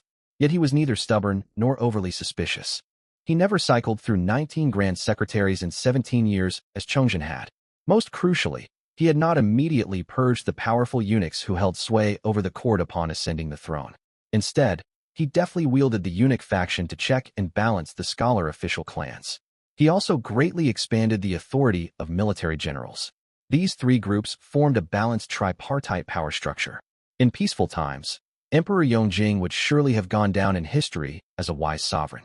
Unfortunately, the Liaodong crisis loomed unavoidable, compounded by relentless natural disasters. The mistakes of past rulers fell as burdens on his shoulders. No matter how hard he strove, the emperor could not reverse the nation's decline, and conditions worsened by the day. After sorting out the full picture of the realm's troubles, Zhao Mu sank into deep thought. He initially believed these grand national crises would not touch his remote village anytime soon. But once they reached the county seat, shock shattered that assumption. The county town lay dilapidated and run down. It was ringed only by low earthen walls, crumbled and broken in countless stretches. The soldiers posted atop the walls were gaunt and malnourished, leaning on rusted, shoddy weapons, half asleep where they stood. If an army marched to attack, the walls would fall in an instant. Yet what troubled Zhao Mu most was the hordes of refugees loitering around the county perimeter. Hundreds of them, clad in rags that barely covered their bodies, sat or lay listlessly on the ground. Every face was ashen, their bodies wasted away to the brink of death. Wails drifted through the air now and then, clear signs that some had already perished from cold and hunger. These countless displaced people had no official resettlement and were barred from entering the city. They knelt along the roadside begging, far worse off than common beggars. Zhao Mu feared desperation would drive them to riot. The county's weak guards would never hold them back. Even if they did not rise up, they might flee to the hills to become bandits, bringing ruin to all nearby villages. And this was only the start of winter, yet refugees already thronged the roads. He dared not imagine how catastrophic it would grow once the deep frost arrived. Dead bodies strewn across the land would be a mild fate by comparison. The imperial court had abandoned its people entirely, blind to their suffering. The dynasty was surely teetering on its final years. Seeing Zhao Mu fix his gaze on the refugees, Li Wenyuan nudged his elbow gently. Do not stare too long, or they will crowd around you begging. Zhao Mu glanced up and spotted dozens of refugees staring straight at their two bamboo baskets, eyes glinting with hunger. If he showed even a flicker of kindness, they would swarm him, begging relentlessly, and might seize all his goods. A chill ran down his spine.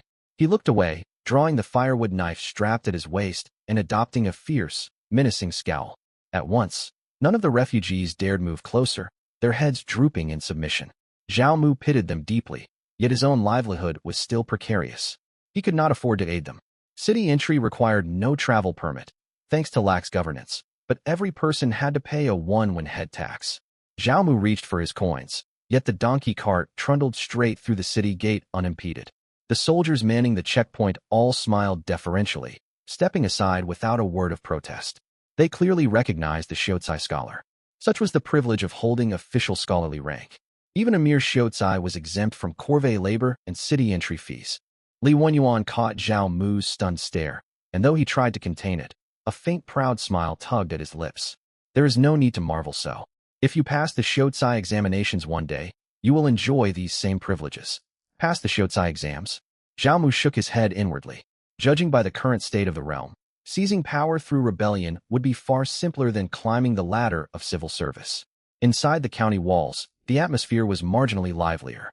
Street vendors lined the road hawking their wares, and the rich aromas of various snacks wafted through the air, reminding Zhao Mu of the night markets from his past life. He drew a deep breath, and though he had eaten his fill at noon, hunger stirred in his stomach. It was not genuine hunger, but mere craving. Every treat on display tempted him greatly. Still, his top priority was exchanging his wild herbs for silver.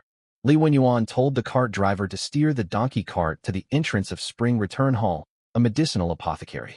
He did not step down from the cart, and the stout shopkeeper waddled out to greet them of his own accord. Master Scholarly, what brings you to my humble shop today? Apothecaries rarely invited guests inside unprompted, so the shopkeeper merely chatted with him from the doorway, wearing a polite smile. Li Wenyuan clapped Zhao Mu on the shoulder. This is a clansman from my village. He has come to sell wild medicinal herbs, and I asked that shopkeeper Wang offer him a fair price. Shopkeeper Wang glanced dismissively at Zhao Mu and his bamboo baskets, keeping his attention fixed on Li Wenyuan. That shall be easy enough. If you have a moment, I would treat you to tea at the tea house. My son recently finished an essay I would greatly value your feedback on. Haha. I regret I have no leisure today. I must deliver gifts to my tutor. Li Wenyuan clasped his hands in polite refusal. You two may conduct your business. Shopkeeper Wang knew the standing of Li Wenyuan's tutor and quickly stepped back. Of course, your errand takes precedence. I shall not detain you. Li Wenyuan shot Zhao Mu a brief glance. Zhao Mu slung the bamboo baskets over his shoulder and jumped down from the cart. He and shopkeeper Wang watched as the donkey cart rumbled into the distance. Once the cart vanished from sight, shopkeeper Wang eyed the baskets covered with thick cotton quilts, then called into the shop.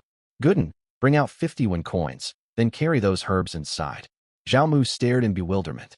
A tall, strapping shop assistant hurried out, tossed a string of copper coins bound with hemp rope at his feet, and lifted the baskets to haul them indoors. Zhao Mu pressed a hand down to hold the baskets in place. Shopkeeper Wang, is this how you conduct business? Shopkeeper Wang frowned, irritation edging his tone. This is already generous. We normally refuse loose herbs from village folk. Your goods are poorly processed, nothing but worthless miscellaneous weeds. I offer 50 when purely out of respect for Master Scholarly. Speak well of me to him afterward, and we shall call it even. Do not expect more silver. I cannot afford to throw money away on worthless stock. Zhao Mu kept his grip on the baskets. I suggest you lift the quilt and take a look first. Shopkeeper Wang let out an exasperated laugh. You country folk are all delusional. Do you truly think you could dig up rare medicinal ingredients? I show you deference for Master Scholarly's sake, and I give you one final chance. Either inspect the baskets now, or I shall take my herbs to another apothecary. Zhao Mu spoke in a calm, unyielding tone. Shopkeeper Wang fixed him with a sharp glare. I warn you, if you make me look, you must sell whatever lies within at the price I name. The assistant Gooden chimed in, trying to persuade him. Young man, just take the coins and leave. Those baskets hold nothing but wild greens, worth barely 10 won at most. You will lose far more than you gain. Zhao Mu remained impassive, staring steadily at shopkeeper Wang. His unwavering demeanor stoked the shopkeeper's anger. Very well, stubborn boy. I shall take a look. I cannot fathom what fine goods you could possibly have found. Muttering complaints, shopkeeper Wang lifted the cotton quilt covering the baskets. His eyes nearly bulged out of his head. Having run a medicinal shop for decades, he recognized the top layer of roots at once. Many flower Solomon seal rhizome, some harvested after years of growth, rare and valuable. Shopkeeper Wang stared rigidly at the baskets, his expression shifting through a dozen emotions before settling into an overbright, ingratiating grin. Please, step inside quickly. Gooden, carry the baskets in and brew our finest tea, top-grade tea. Gooden stood dumbfounded by his master's sudden shift in attitude and peeked into the baskets himself.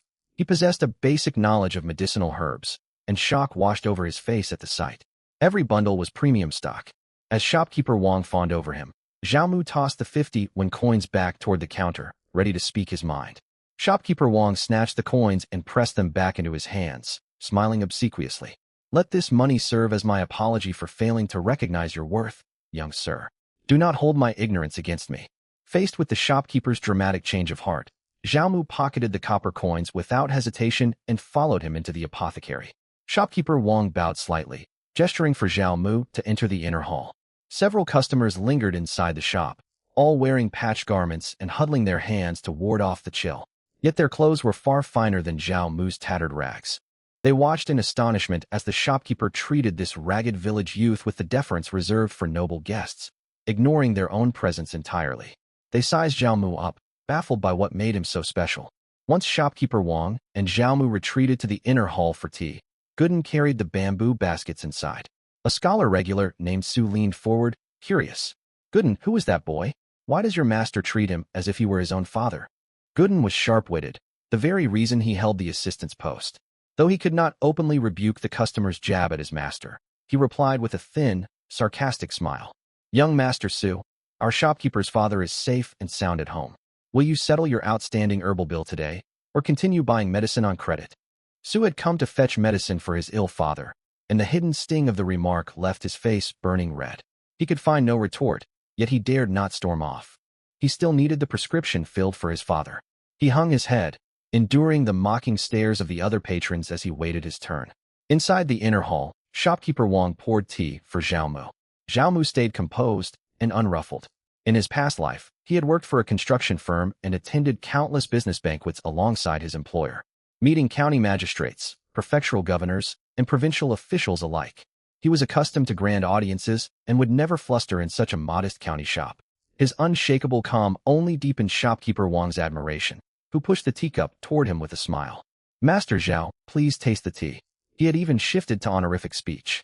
People often decried being used for one's value, yet no one would spare you a glance if you held no worth at all. Zhao Mu lifted the teacup and sipped lightly, then frowned sharply. This was their finest tea. It tasted far worse than the cheap tea dust he had drunk in his past life. Mistaking his frown for unfamiliarity with fine tea, shopkeeper Wang puffed out his chest proudly. Have you never sampled premium tea before? This is our shop's finest Fu-brick tea. Tea requires careful savoring. Its rich flavor unfolds the longer you drink it. Zhao Mu twisted his mouth in a faint sneer. The loose-leaf tea gifted to his former employer as formal gifts had been 100 times superior to this rough brick tea. He had gathered a bundle of Dracocephalum rupestre while gathering herbs on the mountain the previous day. Dracocephalum rupestre made an excellent cold infusion, and its flavor peaked at this time of year. As medicinal herb, it dispelled wind and heat, cooled the liver, and stanched bleeding. It treated wind-heat colds, headaches, sore throats, aided digestion, and even relieved gout and suppressed tumor growth. It was an invaluable resource, and though primarily medicinal, it brewed a delicious tea. Zhao Mu set the teacup down plainly, echoing the shopkeeper's own words back at him. Shopkeeper Wang, you have clearly never tasted truly fine tea. Send your assistant to fetch my bamboo baskets. Inside lies Dracocephalum rupestre, and I shall teach you how to process it into tea. He outlined the herbal benefits of Dracocephalum rupestre tea. Shopkeeper Wang remained skeptical. Can this wild herb truly hold such potent effects? He could not believe a young village boy could possess such knowledge of tea processing. Zhao Mu let out a quiet scoff. If I can dig up rare Solomon seal rhizome, identifying a wild tea herb is trivial. The logic held, and shopkeeper Wang's curiosity stirred. If this herb brewed delicious tea with medicinal benefits, it would sell like wildfire and earn him a fortune, an unrivaled luxury product. He immediately called for Gooden. The assistant had sorted all the wild herbs and brought the bundle of Dracocephalum rupestre into the inner hall. Zhao Mu wrote down the traditional 3 steaming 9 sunning processing method for Dracocephalum rupestre tea, following the phrasing of ancient medical texts. The process itself was straightforward. The first step was fixation, steaming the fresh leaves in a hot iron pot to eliminate their raw, grassy bitterness. The second step was rolling and fermenting, rolling the steamed leaves while warm to release their sap, then fermenting them at a controlled temperature for roughly 1 full day. The third step was thorough sun drying, followed by a final low-heat roast to draw out the rich aroma. Though he had never mastered classical calligraphy or traditional brush writing in his past life, he copied the character styles from the medical texts he had read. The script was clumsy, but legible enough to understand. Shopkeeper Wang's eyelids twitched wildly as he stared at the lopsided, awkward characters. Such a neat-looking young man, yet his handwriting was dreadful. Zhao Mu paid no mind, blowing dry the ink on the paper and folding it neatly. Shopkeeper Wang, this tea-making formula and raw herb must hold some monetary value, surely? Shopkeeper Wang sighed at his request for payment. I cannot compensate you until we confirm this tea will sell well. Zhao Mu nodded toward the teacup before them. Earlier you claimed this brick tea was the finest available in the county, am I correct? It cannot compare to the tea enjoyed by wealthy nobles, yet it is the top choice for common townsfolk. Shopkeeper Wang replied, unwilling to appear stingy. A single cup of tea was a trivial gesture for his shop. Confidence swelled in Zhao Mu's chest. Then you have nothing to fear. Once processed, this Dracocephalum rupestre tea will fly off your shelves in no time. If you doubt my word, we may draft a formal contract. I shall supply all the raw herbs, and you shall provide labor and shop space. Once sales turn a profit, we split the earnings 70-30. Shopkeeper Wang grew tempted by Zhao Mu's unwavering confidence. If Zhao Mu had arrived alone, he would have dismissed the boy's claims outright. Yet Li Wenyuan the Shoutsai stood as his guarantee. Still, merchants prioritized profit and guarded their interests closely. Shopkeeper Wang fixed Zhao Mu with a calculating stare. If the tea fails to sell, who will compensate me for wasted labor and lost time? Zhao Mu shook his head with a faint laugh, settling back into his chair and propping one leg over the other. Shopkeeper Wang, do you know why, after decades in trade, you still run a tiny county apothecary and can only afford such low-grade brick tea? Your mindset for profit is flawed. You demand guaranteed returns before investing a single effort, refusing to bear even a shred of risk. Naturally, this line of thinking is common among most folk, yet ordinary mindsets never birth successful merchants. His teasing left Shopkeeper Wang's face dark with displeasure, and Zhao Mu continued speaking. I shall cover all your labor and time costs. But if the tea turns a profit, I demand 90% of all earnings. Shopkeeper Wang's frustration mounted. You ask for far too much. A 70-30 split in my favor is fair. I shall handle all marketing and sales work. If you refuse to negotiate in good faith, I shall settle payment for my herbs and take my leave. Zhao Mu tucked the handwritten tea processing formula into his robe and stood, his tone cold. He had anticipated haggling, hoping to reach a 60-40 split with himself holding the larger share. Yet the shopkeeper had demanded 70% for himself outright, treating him as a gullible country bumpkin. The county boasted more than one medicinal apothecary. If all else failed, he could sell the tea herb from a street stall, or let Li Wenyuan sample it and recommend it to his fellow scholars and tutor. There was no need to submit to Shopkeeper Wang's unfair terms. Shopkeeper Wang never expected Zhao Mu to end negotiations so abruptly, and resentment bubbled in his chest. As a respected shopkeeper, he would not be dictated to by a village youth. He refused to believe the wild herb tea could be as profitable as Zhao Mu claimed. Very well, if you will not accept my terms, we shall abandon this partnership entirely. My apothecary cannot afford to waste resources on untested tea production. Gooden, tally up the full payment from Master Zhao's herbs. Shopkeeper Wang spoke sharply, determined to settle the transaction and send him away. Gooden had already finished calculating the total and spoke without hesitation. Shopkeeper, the herbs amount to 4 taels and 3 mace of silver. 4 taels and 3 mace? Shopkeeper Wang stared in shock. He hurried to inspect the stacked bundles of herbs himself, confirming Gooden's tally was accurate. Every root was premium stock, and reselling them would net him double the purchase price. Regret gnawed at his heart. Could the youth's wild tea herb truly be a lucrative commodity? Yet Zhao Mu's dismissive, unyielding attitude stoked his stubborn pride. Very well, here is your payment. Shopkeeper Wang marched to the counter, retrieved the silver, and pressed it into Zhao Mu's hands. Zhao Mu carefully tucked the silver away in his inner robe. Seeing his cautious handling of the silver, Shopkeeper Wang could not resist a jab. Zhao Mu, even you recognize silver's value. Why then mock my careful business sense? I do not mock you, Zhao Mu replied earnestly. Shopkeeper Wang let out a bitter scoff. If not mockery, what was it? I hold you in low regard, Zhao Mu said plainly.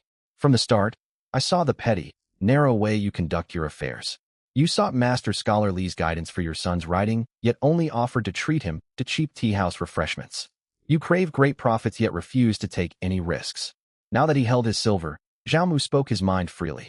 He had no intention of returning to this apothecary to collaborate after their bitter dispute. Shopkeeper Wang would surely make things difficult for him on future visits, so seeking another merchant was the wiser choice. Rage flared in Shopkeeper Wang's chest, and he ground his teeth. We shall see how you build your fortune, and how many years it takes you to amass a shop as prosperous as mine. Zhao Mu glanced over the medicinal shop and said, It won't take long at all. Very well, I won't see you out. Shopkeeper Wang pulled a long face, waved his sleeves sharply, and turned away to sort his medicinal herbs. Zhao Mu picked up his bamboo basket and stepped out onto the street. Li Wenyuan would likely be busy for quite a while yet, so he decided to go stock up on daily necessities for his family first. His top priority was winter coats and thick quilts. He intended to buy the warmest ones available. He headed straight to a clothing shop to purchase ready-made garments, saving his mother and sister-in-law the trouble of sewing them at home. It was the season for warm winter wear, and the shop was crowded, its racks lined with padded coats. Zhao Mu inspected the styles, running his hands over the thick cloth and cotton batting inside. When he deliberately flashed his silver tails, the shopkeeper grew eager, urging him to try on the coats. Yet 12 sets of winter coats alone were priced at 2 taels and 5 mace of silver, not counting quilts. The sum made Zhao Mu hesitate, so he set off to compare prices across every clothing shop in the county town. After wandering the whole market, he found a small family workshop whose main trade was carding cotton, with ready-made clothes as a side business. Zhao Mu offered them a clever marketing idea: embroider the workshop's name along the inner hem of each coat. It required barely any extra stitching, yet it worked wonders for word of mouth. When customers wore the coats out, and others admired them. They could flip the hem to see the workshop's mark.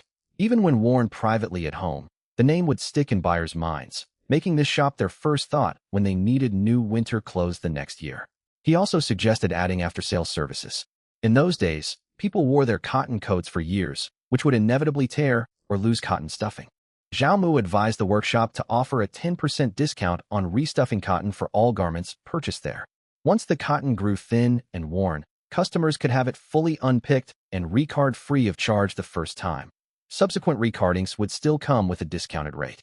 This offer was incredibly tempting for thrifty townsfolk. Though the workshop would bear minor upfront costs, it would quickly build a solid reputation and draw more customers. The workshop was run entirely by one family, with an elderly elder as its head. The old man had a sharp business mind, and he readily agreed to Zhao Mu's plan, thanking him profusely and slashing the price of his goods. In the end, 12 sets of winter coats plus several quilts cost only 2 taels and 3 mace of silver, far cheaper than what other clothing shops charged. Satisfied with his purchases, Zhao Mu carried the bundled coats away. He thought to himself that running a shop demanded both wit and boldness. Shopkeeper Wang of Spring Hall had grown complacent over the years, losing all drive to innovate. He possessed fine materials and skilled craftsmen, yet refused to put in extra effort. Leaving the clothing workshop, Zhao Mu headed to a grain shop to buy polished rice. He had grown tired of eating coarse millet day in and day out, but the price of polished rice took his breath away, 30 copper coins per jean. The shopkeeper explained that this was already a fair price, and rates would shift daily. Trade routes between the north and south were fraught with constant uncertainties, and if rebel peasant uprisings grew more frequent, grain prices would soar even higher. Hearing this, Zhao Mu immediately bought 30 jean of polished rice to stock at home. Next came wheat flour, a finer staple native to the northern regions, priced at 21 copper coins per jean. He purchased another 30 jean, eager to bake soft wheat buns to keep his strength up, fed up with dry millet cakes. Cooking oil cost 85 copper coins a jean, plus sesame oil, soy sauce, vinegar, and salt. By the time he finished buying all these provisions, for full taels of silver had been spent. Such heavy spending would shock any ordinary county resident, and Zhao Mu's family would surely grieve over the cost. Yet as he looked at the piles of grain, oil, winter coats, and quilts, a warm joy welled up inside him. With these supplies, his family's life would finally steady out, and the coming winter would no longer be harsh. Zhao Mu had just finished his errands when Li Wenyuan, slightly tipsy from wine, arrived bumping along on a donkey cart. The cart driver's eyes nearly popped out at the sight of all the goods. Good heavens, so much grain and oil, plus winter coats and quilts. How much silver did all this cost? Hardly anything. Zhao Mu brushed off the question with a smile, declining to state the exact sum. The sheer volume of goods was enough to stir envy. If word spread that he'd spent 4 taels in a single morning, jealousy would run rampant. Even Li Wenyuan stared in shock. He himself would never dare stock up on so much polished rice and fine wheat flour. No one lives quite like you. You spend far too freely. I've earned a little money lately, and I wanted my parents to live comfortably for once, Zhao Mu replied. I acted foolishly in years past and wronged them greatly. I ought to make it up to them. Li Wenyuan nodded bluntly. You truly were reckless before. Zhao Mu fell silent, exasperated that a scholar could speak so plainly. Seeing his darkened expression, Li Wenyuan laughed heartily. But you've turned over a new leaf now. Keep up this good work, and no one will dare look down on you again. Let's head home. Your parents will be overjoyed when they see all these things. The donkey cart trundled back to Green Dragon Village as dusk fell. The towering stacks of goods atop the cart drew every villager's gaze. Though the grain baskets remained hidden, the thick winter coats and quilts were plain to see. Villagers who only ventured out in bright sunlight stared at the warm garments, overcome with envy. Uncle, are all these yours? You've bought so much, will you leave nothing for the rest of the year? People tossed out sour questions and teasing remarks. The cart driver shook his head. These aren't mine, they belong to Zhao Mu. At the mention of Zhao Mu, the villagers' eyes shifted, and their envy faded into dismissive judgment. In their eyes, he was a reckless spendthrift who stewed meat every day at home and wasted silver whenever he went to town. Though he'd earned a small sum recently, they predicted he would soon exhaust all his money and fall into poverty. Groups whispered behind his back, some even muttering curses, accusing him of showing off and predicting misfortune would befall him soon. Zhao Mu sat atop the cart, unfazed by their gossip. He knew reputation mattered, yet arguing with them now would only make him sound defensive. The best rebuttal was to live an increasingly prosperous life, letting his actions speak louder than any words. On the way home, they passed several elderly hunters he'd encountered that morning. The men trudged home empty-handed, not a single game bird or beast to show for their day's hunt. Haggard and ashamed, they pressed close to the village walls, clearly trying to avoid Zhao Mu. Earlier that day, they'd boasted endlessly about their hunting skill, yet a group of seasoned elders had returned with nothing, a humiliating defeat, and they feared Zhao Mu would mock them. The cart driver steered the donkey right beside them. The hunters kept their heads low, yet caught sight of Zhao Mu's faint, amused grin from the corners of their eyes, filling them with bitter resentment. They quickened their pace, hoping to slip past unnoticed, but Zhao Mu called out to them anyway. "Uncle Guang, Uncle Lu, Uncle Han, just returning from the mountain?" His shout left the men utterly mortified. They dared not reply and broke into a hurried jog, rushing to their nearby homes and slamming their courtyard gates shut, some even bolting the wooden latches tight. Zhao Mu shook his head gently. Such petty tempers for men of advanced years. It's only a fruitless hunt. I would never ridicule them. Hidden behind their gates, the hunters heard his words and felt their chests burn with anger, barely holding back a fit of rage. Can you believe that? He looked ready to laugh them straight out of their skins. The cart driver stared at Zhao Mu helplessly. Could you show a touch more respect to the village elders? I respect those who earn respect, Zhao Mu answered casually. Age alone did not command deference. If a person carried virtue and integrity, Zhao Mu would treat them courteously no matter how young they were. The cart driver said no more. His own family lived far poorer than Zhao Mu's, leaving him with no standing to lecture the young man, afraid of being scolded for lacking propriety himself. When the cart dropped Zhao Mu off at his courtyard gate, he spotted Changyu, Xiuxiu's mother, come to repay a debt. Her long face was stretched taut with malice, her glare sharp enough to frighten anyone. She'd intended to ignore Zhao Mu upon his return, yet the sight of the brand new winter coats and quilts piled on the cart stopped her short. So many thick new garments and multiple quilts. Was the boy preparing for a wedding? Whose daughter would he marry? Curiosity gnawed at her, and she lingered nearby, pretending to rest while secretly spying on the cart's cargo. Zhao Mu stood at the gate and called out, "Second brother, sister-in-law, come help unload the goods."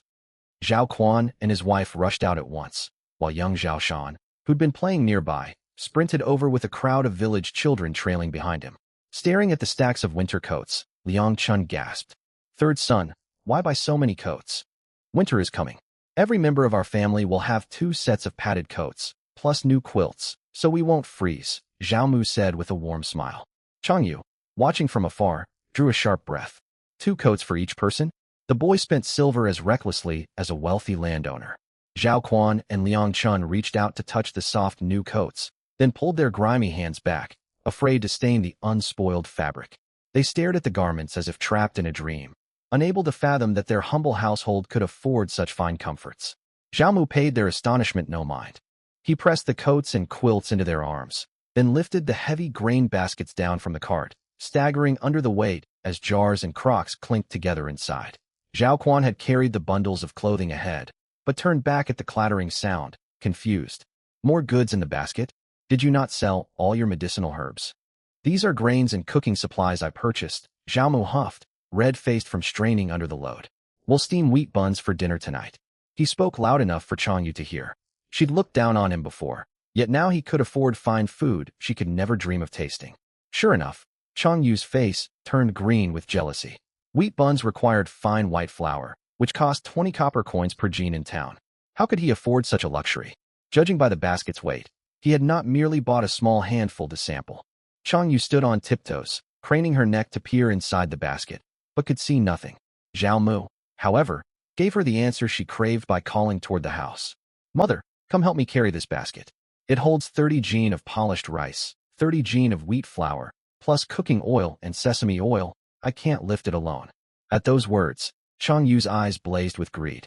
30 jean of fine rice and 30 jean of wheat flour. He wasted silver without a second thought. Even a 5-tael bride price would never buy her such provisions. Son Lianji hurried out to assist him, and the two carried the heavy basket into the courtyard, closing the gate behind them. Changyu remained rooted to the spot, lost in thought. For the first time, regret twisted in her heart. Not regret for pushing her daughter Xiuxiu to court the village elder's son, but regret for cutting ties with Zhao Mu so harshly. She should have kept his hopes alive, drawing generous gifts from him for her own household. A wicked scheme took shape in her mind. and she hurried home to ask Xiao how they might rebuild their bond with Zhao Mu and win his favor once more, hoping to secure a share of his abundant grain and supplies. Once inside the courtyard, Zhao Mu retrieved the medicinal plasters he'd made earlier, claiming he'd bought them in town, and applied them to his father's broken bone to speed his recovery.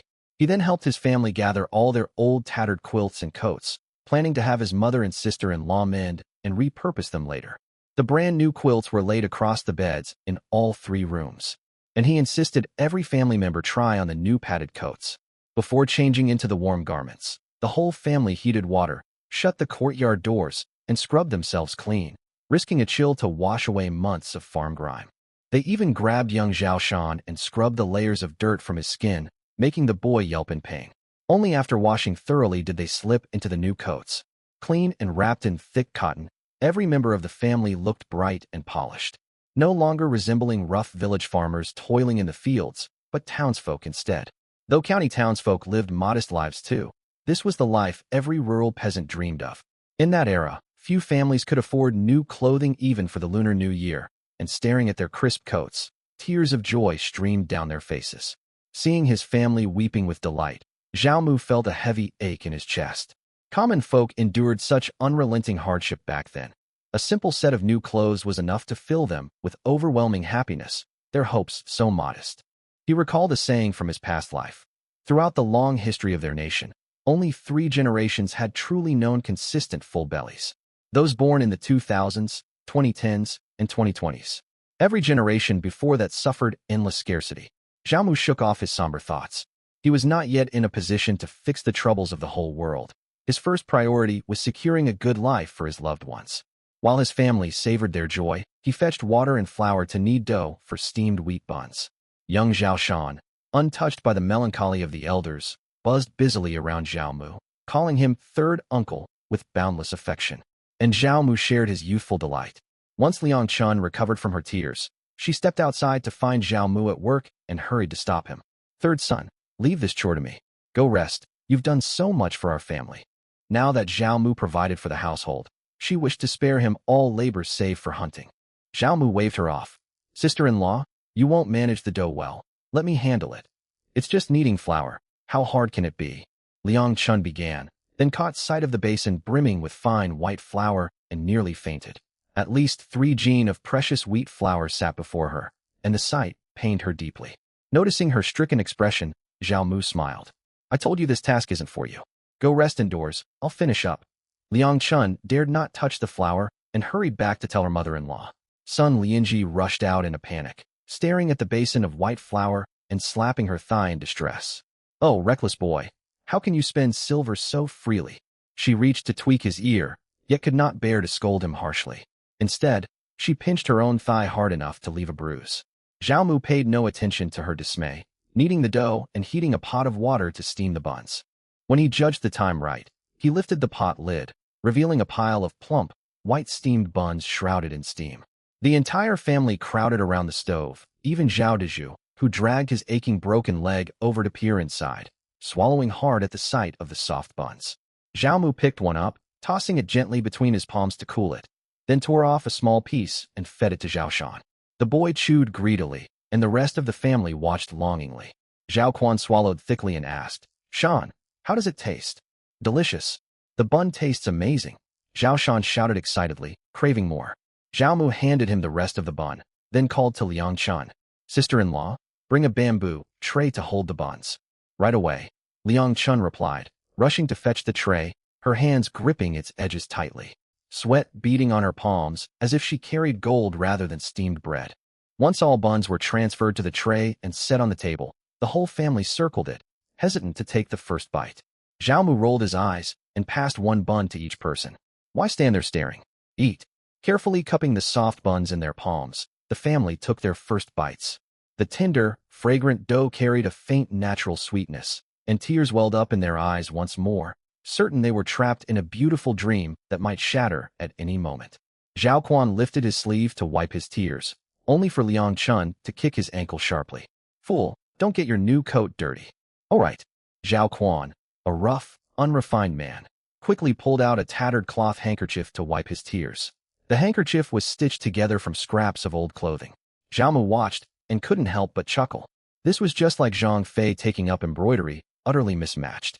He hadn't only come to watch the scene, he had other errands to run. Zhao Mu fetched a shallow wicker basket, placed 3 steamed buns inside, and headed for the door. Father, Mother, I'm taking a few steamed buns to the clan elder's house, and I'll pay back the money I owe him at the same time. Part of the 5 taels of silver he'd used as a betrothal gift had been borrowed from the clan elder's family. Sun Lianji's heart ached even more when she heard this. She was just about to speak when Zhao Dezhu shot her a sharp glare. Go on then. The clan elder has helped our family a great deal. It's only right we send him something to show our gratitude. Zhao Dezhu felt no sting over the food, only relief that his son had grown mature. As for the rest of the family, there was no use fretting. Zhao Mu had bought the flour and steamed the buns himself. No one had the right to stop him from gifting them away. Night had fallen, and the bitter cold bit deep. Zhao Mu tucked the wicker basket inside his coat and hurried to the door. He knocked on the gate, and a clear, pleasant voice rang out from the courtyard. Who's there? Is that Jingmei? It's Zhao Mu. I've brought something for the clan elder. Zhao Mu recognized the elder's daughter and quickly stated his identity and purpose. He avoided mentioning the steamed buns and repaying the debt, fearing gossip from the villagers. Yet as soon as his voice carried into the yard, all sound inside fell silent. Moments later, the courtyard gate creaked open. Li Jiuhua himself stood there. He was 50 years old, having reached the age of knowing fate. Yet unlike most men his age who were riddled with gray hair and frailty, Li Jiuhua remained sturdy, looking no older than 40. Firm muscle definition could be seen beneath his clothes. He must have trained in martial arts, Zhao Mu thought to himself. Li Jiuhua eyed him with clear displeasure. What are you here for, boy? Have you come to borrow more silver? Don't even think about it. Not at all. I've come to repay what I owe, and bring a small token of thanks as well. Zhao Mu held out the wicker basket holding the steamed buns and silver, his tone utterly sincere. If it weren't for your support these past years, I would have been driven out of the village long ago. I've mended my ways now, and I came specially to thank you. The sight of the contents in the basket sent Li Jiuhuai's heart racing. The silver belonged to him, so it did not shock him much. What truly stunned him were the steamed buns, round, plump buns of pure white flour. Zhao Mu, what is this? Seeing Li Jiuhuai's stunned reaction, Zhao Mu felt relieved. He'd feared the elder would turn the buns away and rebuke him for such a modest offering. Evidently, even a clan elder could not afford white flour buns on a regular basis. This gift would truly carry meaning. Zhao Mu spoke earnestly once more. Elder, I know these things are trivial to you. They are merely a small gesture of my gratitude. I hold all your kindness and tolerance toward me close to my heart. I will repay you 100-fold someday. Li Jiuhuai's heart twinged with guilt after hearing Zhao Mu's words. When they'd heard Zhao Mu's arrival earlier, his daughter had rushed inside at once, calling him that troublesome good for nothing. His wife had suspected he'd come to take advantage of the elder's past rescue of him again. Li Jiuhuai had even steeled himself to argue harshly with Zhao Mu. Never had he expected the young man to come not only to settle his debt, but also bearing gifts. He felt ashamed of his own petty suspicions. Those 3 white flour buns were indeed a precious treat to Li Jiuhuai. Though he held the position of clan elder, he owned little farmland, having prioritized fairness over amassing property. He only possessed 30 mu of land, barely more than an average household. Most of the village's farmlands belonged to Li Fuwang, the village head. On ordinary days, Li Jiuhuai could only eat plain millet gruel, getting meat once a month at most. Enough to keep hunger at bay, nothing more. He kept white flour stored at home, but reserved it exclusively for Lunar New Year and major festivals. No one in the household dared waste it on ordinary meals. Li Jiuhuai stared down at the buns for a long moment, then reluctantly reached out to pick them up. Zhao Mu, I will take the silver, but you must take these food items back. He lifted his head mid-sentence to find Zhao Mu already walking far into the dark. Elder, I'm heading home now. Zhao Mu, wait. Li Jiuhuai tried to chase after him, but the young man had vanished into the night. Helpless, he carried the buns back inside the house. As soon as he stepped through the door, his wife Lu Haixiang, who was eating with the rest of the family, snapped irritably. You didn't lend him any more money, did you? No one answered her. She glanced around the room at her 2 sons, daughters-in-law, her daughter, and several young grandchildren, all of them staring at Li Jiuhuai, mouths watering at the sight of the white buns. Lu Haixiang followed their gaze and gaped at the 3 flour buns. What are these? Zhao Mu brought them as thanks for all we've done for him. He also paid back every copper and silver he once borrowed. Li Jiuhuai set the basket roughly on the table, his tone gruff. Don't judge others lightly from now on. I've heard word that Zhao Mu has truly turned over a new leaf lately. Lu Haixiang was utterly astonished, as though the sun had risen in the west. Li Jiuhuai's sons and daughters-in-law paid no mind to this revelation, their only concern being who would get to eat the rare white buns. They looked ready to crowd around the buns entirely. Li Jiuhuai split the 3 buns into 12 small pieces, handing 1 portion to each person. That's enough. Everyone gets just 1 small bite to taste them. This boy gets a little spare money and can't help showing off, splurging on white flour buns. Though he grumbled, his eyes softened with quiet emotion. Despite Zhao Mu's former reckless spending, the young man held genuine respect for him. As clan elder, Li Jiuhuai had aided countless villagers, yet most took his help for granted, offering nothing more than a passing word of thanks. Few ever brought gifts to his door. The rest of the family at the table ignored his mutterings, devouring their portions greedily. The young children's eyes lit up with delight as they chewed. The younger son's little boy cried out, "It's so delicious. I want more. Eat, eat, eat. There's no more to be had. If your father could hunt game to earn silver, you could have buns whenever you wanted." Lu Haixiang chided the child, then turned to her husband curiously. "Husband, how did Zhao Mu manage to hunt a wild boar? Should we head up the mountain tomorrow to try our luck too?" Li Jiuhuai rolled his eyes at her, refusing to dignify the question with a reply. If wild boars were so easy to hunt, no one in the world would live in poverty. His 2 sons exchanged bitter smiles. If they had skill with hunting, they would never toil away endlessly in the fields. Seated at the edge of the table, Li Jingmei nibbled her tiny piece of bun slowly, ignoring her nieces' and nephews' yearning stares, lost in thought.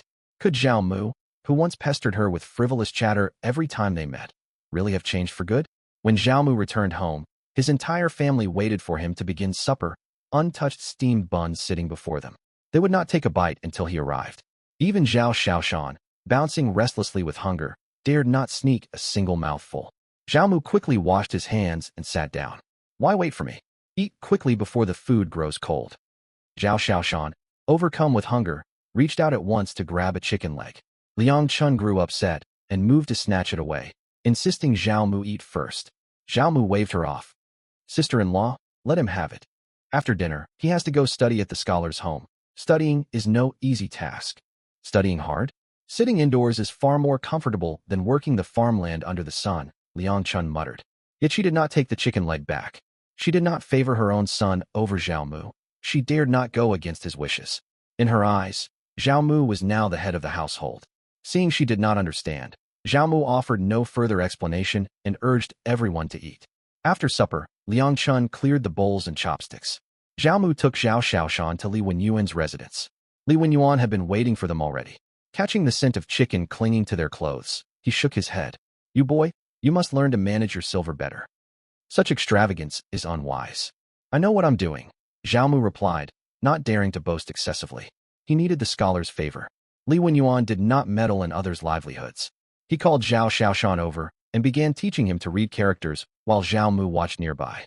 Phonetic notation existed in this era, but only through Fanxia and direct sound matching methods which were cumbersome and only usable for those with basic literacy. Most young children began learning by rote memorization of the 3-character classic, 100 family surnames, and 1,000-character classic. They familiarized themselves with the written symbols first, then memorized them. This was the foundation of early education, the method Li Wenyuan followed. Zhao Xiaoshan was still only a child. At first, he'd been excited about learning and clutched the book eagerly.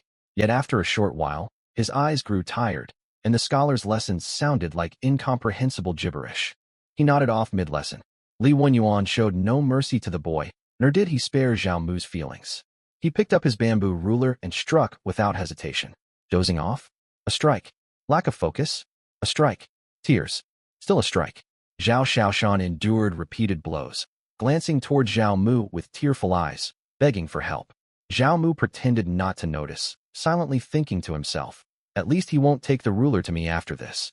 Zhao Mu had his own learning to attend to. He recognized very few traditional Chinese characters, so he set out to study them, making use of the Fanxia and direct sound methods for self-study. Thanks to his prior modern education, he picked up the characters rapidly. Villagers ate their evening meal early. Zhao Mu and Zhao Xiaoshan arrived at the scholar's home at the 4th coup of the Yu hour, 6 o'clock in the afternoon. They left at the first coup of the high hour, around 9 o'clock, having spent a full 1.5 hours studying. Zhao Xiaoshan's left hand was swollen from the ruler strikes. Fortunately, his dominant right hand remained unharmed. The boy showed remarkable talent, managing to recite half of the three-character classic by heart. Zhao Mu was thoroughly amazed, and Li Wenyuan praised him non-stop, declaring the child had the makings of a scholar. Only Zhao Xiaoshan sat with tear-filled eyes, feeling miserable. Zhao Mu also made great progress that night. Through studying the 1,000-character classic, he could now recognize nearly all traditional Chinese characters, effectively erasing his illiteracy in a single evening. Writing remained clumsy for him, yet the ability to read was a huge victory. A cheerful Zhao Mu bid Li Wenyuan farewell and led Zhao Xiaoshan home. A bright moon hung overhead as frigid wind whistled around them. Zhao Xiaoshan wore his new cotton-padded coat. Only his cheeks were flushed from the cold, his body otherwise warm. He stuffed his hands inside his sleeves and trudged silently beside his third uncle. When they reached home, his parents sat waiting, unable to sleep a wink. Zhao Xiaoshan held out his swollen left hand pitifully, craving comfort. Yet Liang Chun's first question was, "Did you cause any trouble for your third uncle and the scholar?" Zhao Xiaoshan's heart sank, holding back his tears. "No, mother. I memorized books. I recited the three-character classic." "Xiaoshan, recite it for your parents," Zhao Mu prompted, wanting his elder brother and sister-in-law to see what the boy had learned. Zhao Xiaoshan tilted his small head and began. "At the beginning of life, man's nature is good. Natures are similar through birth." He stumbled a few times, but recited fully half the text. Zhao Quan and Liang Chun were overjoyed. Once her joy faded, Liang Chun wore a stern expression and lectured him. "Though you recite well, do not grow idle. Strive to earn official honors in the future, so you may repay your third uncle's kindness." Zhao Xiaoshan mumbled dejectedly. "Off to bed now. Rest well, for you must study again tomorrow," Liang Chun said contentedly. Zhao Xiaoshan shot his head up in shock. "What? I have to go back tomorrow?" Zhao Mu grinned teasingly beside him. "Not just tomorrow. You will study for the rest of your life." Zhao Xiaoshan broke down and burst into loud sobs. His parents paid his crying no mind. They dreamed of their son spending his whole life as a scholar. In this era, scholars held two promising fates. They could live comfortably at home with abundant food and drink, or serve in the imperial court, wielding great influence and power. A lifetime of studying was far preferable to toiling under the blazing sun in the fields, barely scraping by enough to eat each year. Once the couple and their son retreated to their room, Zhao Mu lay down on the heated brick bed in his own chamber. The soft new mattress and thick warm quilt wrapped him in utter comfort. Having ample food and warm bedding, he finally felt like a proper human being in this ancient world. Yet this was not enough. He stared up at the aged wooden beams, the thatched roof patched time and again, and the rickety window frames that creaked whenever the wind blew. None of this satisfied him. He dreamed of a grand house, a sprawling courtyard, a full staff of servants, maids waiting at his side, and the finest luxuries this age could offer. All of these things required silver. He would head up the mountain again tomorrow. Hunting day in and day out for coin was unstable work, the very reason villagers called him a reckless spendthrift. He needed a steady business, a source of daily income that would persist even when heavy snow blocked the mountain trails or he could no longer hunt. Logically, a modern man transported to ancient times could launch countless profitable ventures. Toilet paper required cooperation with government officials, as its production relied on wood pulp. Ice making was pointless in the depths of winter, with no demand for frozen goods. Salt trade was out of the question. Unlicensed salt dealing carried the death penalty for one's entire family. Sugar production was viable, yet depended on hard-to-source raw materials. Soap was simple to manufacture, with recipes recorded in ancient medical texts, but wealthy nobles already monopolized the market. Sanitary pads were a risky prospect, easily drawing public criticism. He could pursue such goods only after gaining official power, lest rivals weaponize them to slander him. Cloth diapers were a safer option. Wealthy families spoiled their young children and would pay well for them. Many other goods could be crafted, yet this era's economy was far more developed than the Ming dynasty he recalled from his past life. Most commodities already existed, and many industries were controlled by powerful nobles. Interfering would cost him his life. Only mass-market goods carried manageable risk, such as tea. Lost in thought, Zhao Mu remembered shopkeeper Wang of Spring Return Hall from earlier that day. Tomorrow he would climb the mountain to survey the supply of dragonhead herbs, hoping to turn the plant into a lasting trade. Building a solid reputation first would make selling other goods far easier later on. As a last resort, he could build a steam engine and launch the Industrial Revolution centuries ahead of schedule. Yet the imperial court and rebel factions would immediately target such a transformative invention. It was far more dangerous than a legal salt trade. His mind tangled with countless plans. Zhao Mu drifted off to sleep. The next dawn, Zhao Mu woke and instinctively summoned his glowing system panel to check its daily offer. Today's 1-1 flash sale item, compact kitchen. What on earth was this? Zhao Mu stared at the reward in shock. What kind of contraption was a compact kitchen? Could it spawn an entire mansion for him outright? It cost merely a single one, so Zhao Mu purchased the flash sale item, filled with confusion. Upon viewing the item's details, he relaxed and understood. This so-called compact kitchen was not a standalone building, but a complete set of kitchen equipment. High-speed blenders, sharp cutlery, various pots and pans, even a pressure cooker among the supplies. Zhao Mu's spirits soared. His greatest frustration had been the limitations of ancient cookware. Though many modern people favored stewing food in large iron cauldrons for rich flavor, ancient villagers could not afford to burn firewood for hours of slow cooking. This compact kitchen possessed an invaluable advantage: self-contained power supply, independent of external energy sources.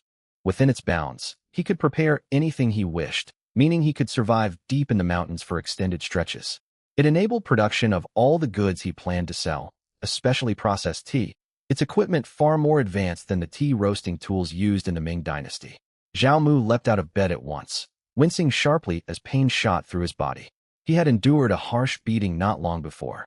Though awakening to his past life wisdom and consistent nourishment had dulled his injuries, his original frail constitution prevented swift, full recovery. He wondered if this world practiced internal cultivation, martial arts, breath meditation, longevity exercises, or similar disciplines. When Zhao Mu stepped out of his room, Liang Chun was already busy with household chores, having cooked steamed buns and congee for breakfast. Seeing him awake, she carried the food straight to the table. "Third son, are you heading up the mountain today?" "I am." "Very well, I'll pack dry rations for you." Liang Chun hurried back and forth preparing provisions, filling his leather water pouch with hot water thoughtfully. "It's a pity this pouch holds heat poorly. The water will turn cold by the time you reach the mountains. I've heard wealthy official families own special insulated flasks that keep water hot for an entire day," she murmured, guilt weighing on her heart that the family's main provider would drink cold water in the hills. Zhao Mu paid it no mind. He knew how to craft insulated flasks, yet such luxury goods were unaffordable for common folk. Basic kettles existed, but required custom-built stoves to heat water efficiently. Zhao Mu resolved to buy proper kettles the next time he traveled to town. Leaving aside how widely accessible medical care and education would be in later generations, drinking unboiled water is bad for you, and everyone knows that full well. After eating his fill, Zhao Mu slung the bamboo basket his elder brother had packed onto his back and headed up the mountain. Much to his surprise, he ran into the same old hunters he'd seen the day before: Li Guang, Li Lu, and Li Han. By seniority, the three men were Zhao Mu's uncles, all belonging to the Li clan. Right then, they silently carried their bows and arrows, trailing behind Zhao Mu as they climbed the mountain together. Zhao Mu paid them no mind.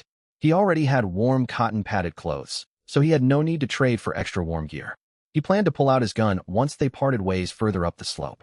But as they climbed higher, the three men still stuck stubbornly to his heels, keeping a distance of 2 or 3 zhang and refusing to leave. When Zhao Mu reached the mountainside, he turned around, confused. "Uncles, is there something you need?" Li Guang smiled amiably. "Nothing at all. We just happen to be taking the same path, merely tagging along." The other two said nothing, yet their expressions made it clear they shared his sentiment. Zhao Mu saw through their ploy at once. These 3 old men intended to follow him to either stir up trouble or snatch his game.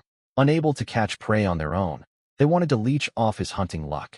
Had they asked him outright, Zhao Mu would have refused them, though he wouldn't have lost his temper. But their shameless persistence infuriated him. With them lingering nearby, he dared not bring out his gun, making it impossible to hunt any game they might come across. Zhao Mu's face darkened. "You 3 elders are really pushing your luck. As senior clansmen, you trail behind me just to scavenge for scraps." Li Guang and the others had not expected Zhao Mu to lash out so harshly, and anger flared on all their faces. "How dare you speak to us like that, boy? That's right. Does this mountain belong solely to you? Are we forbidden from stepping foot here? Are you bullying us on land that belongs to the Li clan?" The 3 men bickered over one another, ready to condemn Zhao Mu outright. Zhao Mu stood his ground and gestured for them to go on ahead. "If you're not following me, then be on your way. I'm stopping here to rest." None of them moved an inch. Li Guang's brazen grin widened. We're worn out too, and we plan to rest here as well. Zhao Mu let out a bitter laugh. You three really are shameless old fools. You dare insult us again? Li Han, the hot-tempered one, raised his bow and drew an arrow, aiming straight at Zhao Mu. The other two hesitated, their eyes flickering but holding back from acting rashly. Zhao Mu showed no fear. He stepped forward sharply, his voice sharp and stern. Go on then, shoot me. Let's see if the clan leader will sacrifice the Li family's reputation to shield you once you're arrested for attempted murder. Li Han did not dare take a life. He glanced uncertainly at the other two men. The truth was, the three had wandered the mountains all day yesterday, without bagging a single animal. They suspected Zhao Mu knew prime hunting grounds or possessed some special hunting trick. Their plan today had been to intimidate him into revealing his secret to consistent game. Instead, they now found themselves trapped in an awkward standoff. Seeing the two men on the verge of fighting, Li Guang stepped in to mediate. We're all villagers of Qinglong village. No need for such hostility between us. Zhao Mu, I must say something to you. We are your elders, and you ought not hurl insults. It shows terrible manners. Times are hard for everyone right now. Is it right that you keep all your game to yourself? Why not tell us where you hunt, and we can hunt together? With our combined experience, we'd surely catch far more game than you alone. We could split the spoils evenly. Zhao Mu understood their motive. The three elders thought he had discovered an abundant, secret hunting spot. His tone turned icy. I wander all over the mountain to hunt. There's no special hidden spot to speak of. The three men wore knowing, skeptical smiles, clearly refusing to believe him. When they still refused to leave, Zhao Mu narrowed his eyes. Are you set on following me every step of the way? He who bears a powerful weapon naturally harbors resolve to defend himself. These three men had openly disrespected and harassed him. If he backed down now, hunting on the mountain would grow far more difficult in the future. Zhao Mu would not allow anyone to stand in the way of his better life. That's exactly what we plan to do. What of it? Li Guang dropped all pretenses and laid his cards on the table. They were determined to act without honor. They could not catch prey on their own, so either Zhao Mu took them along to hunt, or he would return empty-handed just like them. Zhao Mu saw their unyielding stance and said flatly, very well. Follow me. He turned and continued up the mountain. The three veteran hunters exchanged delighted glances, convinced the young man had finally caved. Li Han whispered to Li Guang, Brother Guang, your plan worked perfectly. Li Guang puffed out his chest with pride. Naturally, I knew the boy would back down. Let's hurry after him. We'll bag plenty of game today. Wait, are we really going to split everything evenly with him? Li Lu asked reluctantly. Li Han nodded confidently. With our skill, once we reach his secret hunting ground, we can catch 10 times more game than he can. Why share with him at all? Li Guang shot a glance at Zhao Mu walking ahead, a vicious smirk tugging at his lips. Quiet for now. Once we arrive at the spot, we'll decide what to do with him. Even if he runs back to the village to complain, Qinglong village belongs to the Li clan. Do you think anyone will side with him? The other two men's eyes lit up. Li Guang had planned everything long in advance. Their confidence swelled, and they marched boldly after Zhao Mu up the mountain. Unaware of their malicious schemes, Zhao Mu pressed onward toward the mountain's peak. To reach the summit, they had to pass through a thick expanse of dense woods.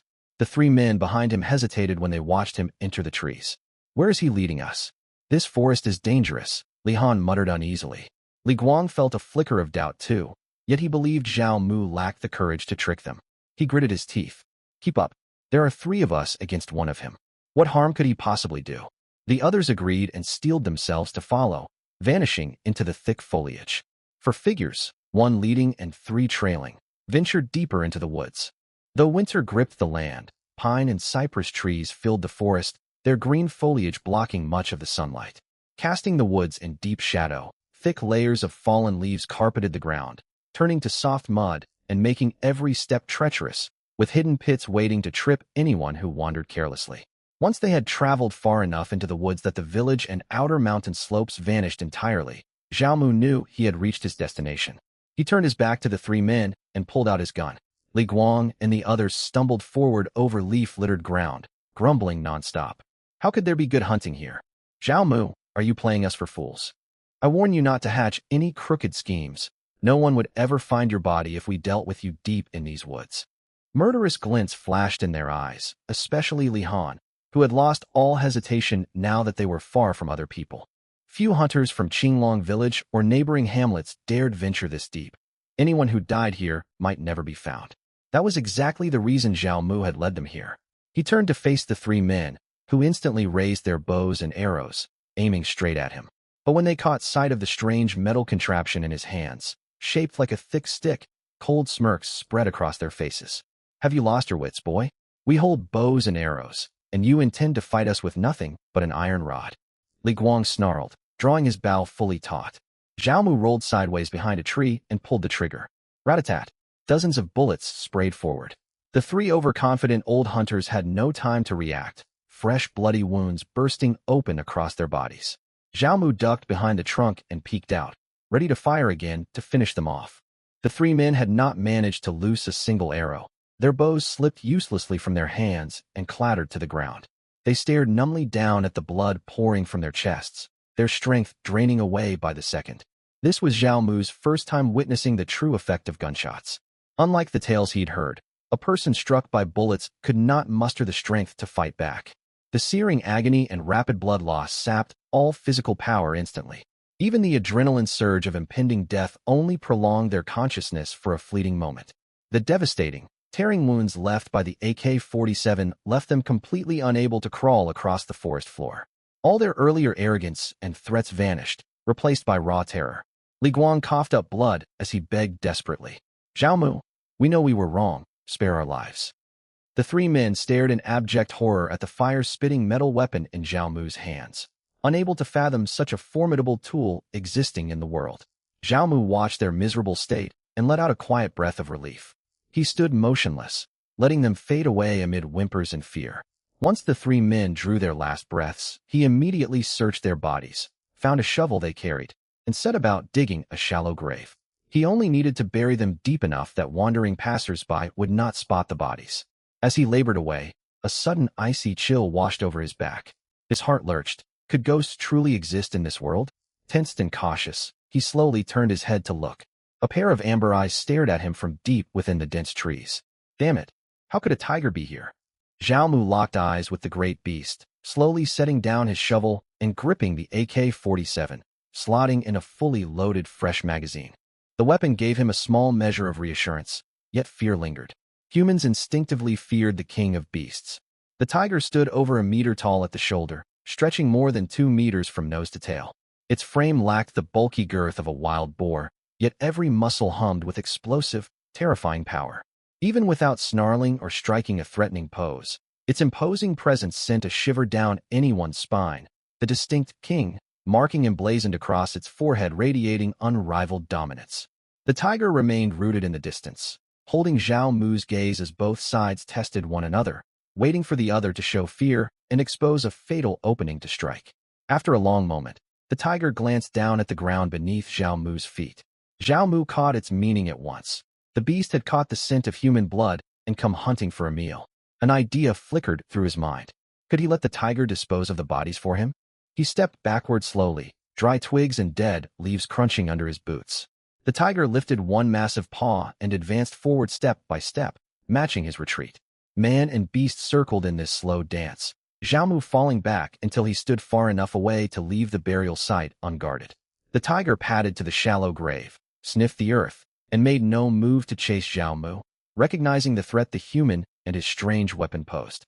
Zhao Mu retreated further still, and the tiger grew bolder, beginning to scrape away the loose dirt with its claws. The bodies had only been lightly covered, and they were quickly unearthed. The big cat tore a limb from one corpse and began feeding unhurriedly. Zhao Mu considered drawing his gun to shoot the tiger mid-meal.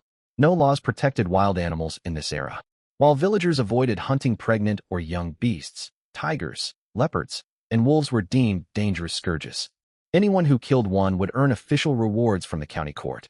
Slaying a tiger might even secure him the position of village head for the next term, or earn him an official post as a foot soldier captain in the county garrison. His finger drifted to the trigger as he weighed the idea, ready to fire. A low, rumbling growl vibrated in the tiger's throat. Its fur stood straight on end, its gaze turning savage as it tensed to pounce and fight to the death. Zhao Mu judged the distance and counted his remaining bullets, steeling his resolve. Dozens of rounds would surely bring the beast down. Just as he prepared to fire, shouts echoed from far off in the woods. "Where's the tiger? We lost sight of it. We saw it run this way moments ago." Voices drew steadily closer. The tiger grew more agitated. Zhao Mu sighed with regret. He dared not reveal his gun to strangers, so he turned and fled quickly into the woods. The tiger watched him leave and returned to its meal. Zhao Mu avoided the group of hunters entirely, heading deeper into the mountains to gather wild herbs instead. He dared not use animal calls to lure prey. He had no idea who the tiger hunters were, and men bold enough to track a tiger might attack him if they heard strange noises. Focused on foraging, he found a rich supply of wild medicinal plants. Few locals ventured this deep to gather herbs, leaving the mountain's flora untouched, a stark contrast to later generations. In the future, widespread education would teach ordinary people herbal knowledge, and merchants would flood mountain villages to buy medicinal plants, driving villagers to strip the hills bare. For now, Zhao Mu alone had free rein to harvest all he needed. He soon discovered thick patches of blue spirea, perfect for making wild tea. To his delight, he also found a large quantity of wild asarum. The herb fetched roughly 7 or 8 copper coins per tael, though he did not intend to sell it. He planned to use it himself. He knew relying solely on wild tea would never bring him great wealth. Tea grew abundantly everywhere, with countless varieties. While blue spirea tea could earn him modest silver in this small county, it would never stand out in larger markets. Most tea was meant for quiet indoor sipping, and cheap roadside tea stalls yielded little profit. To strike it rich, he needed a product that appealed to all ages, could be consumed anywhere, offered clear health benefits, and would fly off the shelves. Compound ginger candy blocks. That was the name he devised for his planned creation. The concept stemmed from the basic medical knowledge gifted to him, a comprehensive blend of traditional Chinese and modern Western medical principles far beyond the skill of any local doctor of this time. The candy blocks would fuse multiple medicinal herbs into soft, chewable treats packed with warming, cold-repelling ingredients. Chewing one on frigid winter days would warm the body for hours, ward off wind-cold illnesses, clear stuffy noses, and soothe sore throats. Though candied preserves and medicinal ointments existed in this age, all required hot water to brew and were cumbersome to prepare. Zhao Mu's portable ginger candy could be enjoyed by anyone, anywhere, a powerful selling point. Lost in his plans, he kept picking herbs at a rapid pace. Just as he finished gathering a full basket, several figures emerged from the trees ahead. The leading man was tall and broad-shouldered, built like a black bear, radiating an overwhelming, imposing aura. Zhao Mu nearly pulled out his gun when the man stepped into view. Behind him wandered several carefree young men, and Zhao Mu looked on, perplexed. These must be the tiger hunters he'd heard earlier. Aside from the towering leader, the rest appeared frail and unskilled. Could such men truly dare to hunt a tiger? One youth dressed in a black cotton robe called out from afar. "Hey you, have you seen a tiger pass by here?" Zhao Mu surged toward the sound and tugged the corner of his mouth flatly. No, the young men did not trouble him, grumbling as they continued their search. The burly leader tossed 2 copper coins toward him, his voice deep and gruff. "Thank you for your answer." Zhao Mu stared in surprise. The rough, imposing man turned out to be the most polite of the group. As he pondered this, a flash of brown fur caught his eye. A wild rabbit darted out in the distance. He itched to grab his gun, yet the group lingered nearby, and they had spotted the rabbit too. "Look, a rabbit. Let's catch it and roast it," one youth shouted loudly, startling the rabbit into a frantic dash through the underbrush. Zhao Mu cursed the foolish boy under his breath. The burly man sprinted toward him at once. "Brother, may I borrow your bow?" He snatched the hunting bow Zhao Mu rarely used and drew it back until the wooden frame curved into a perfect full moon. Whoosh! The arrow shot forward with blinding speed, piercing the fleeing rabbit 100 paces away, and carrying its small body straight into a tree trunk, half the arrow shaft buried deep in the wood. Zhao Mu's eyes widened in shock at the sight.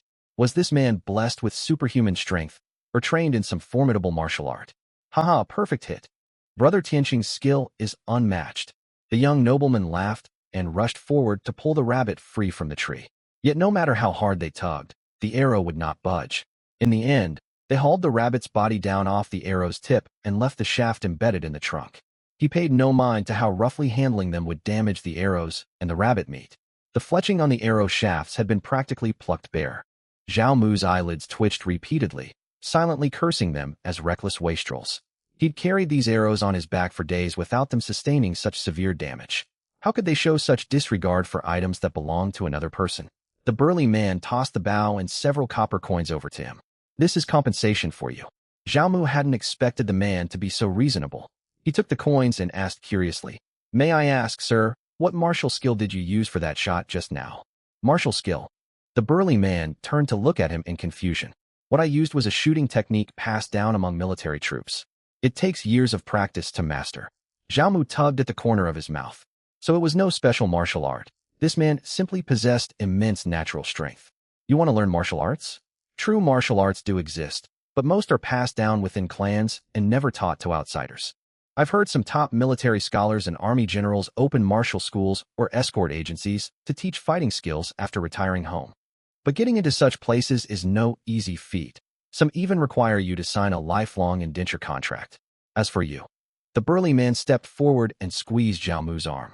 Feeling his soft muscles and gaunt frame, he knew the youth had never trained a day in his life, and a flicker of disappointment crossed his face. Forget it. Your bones have fully set at this age.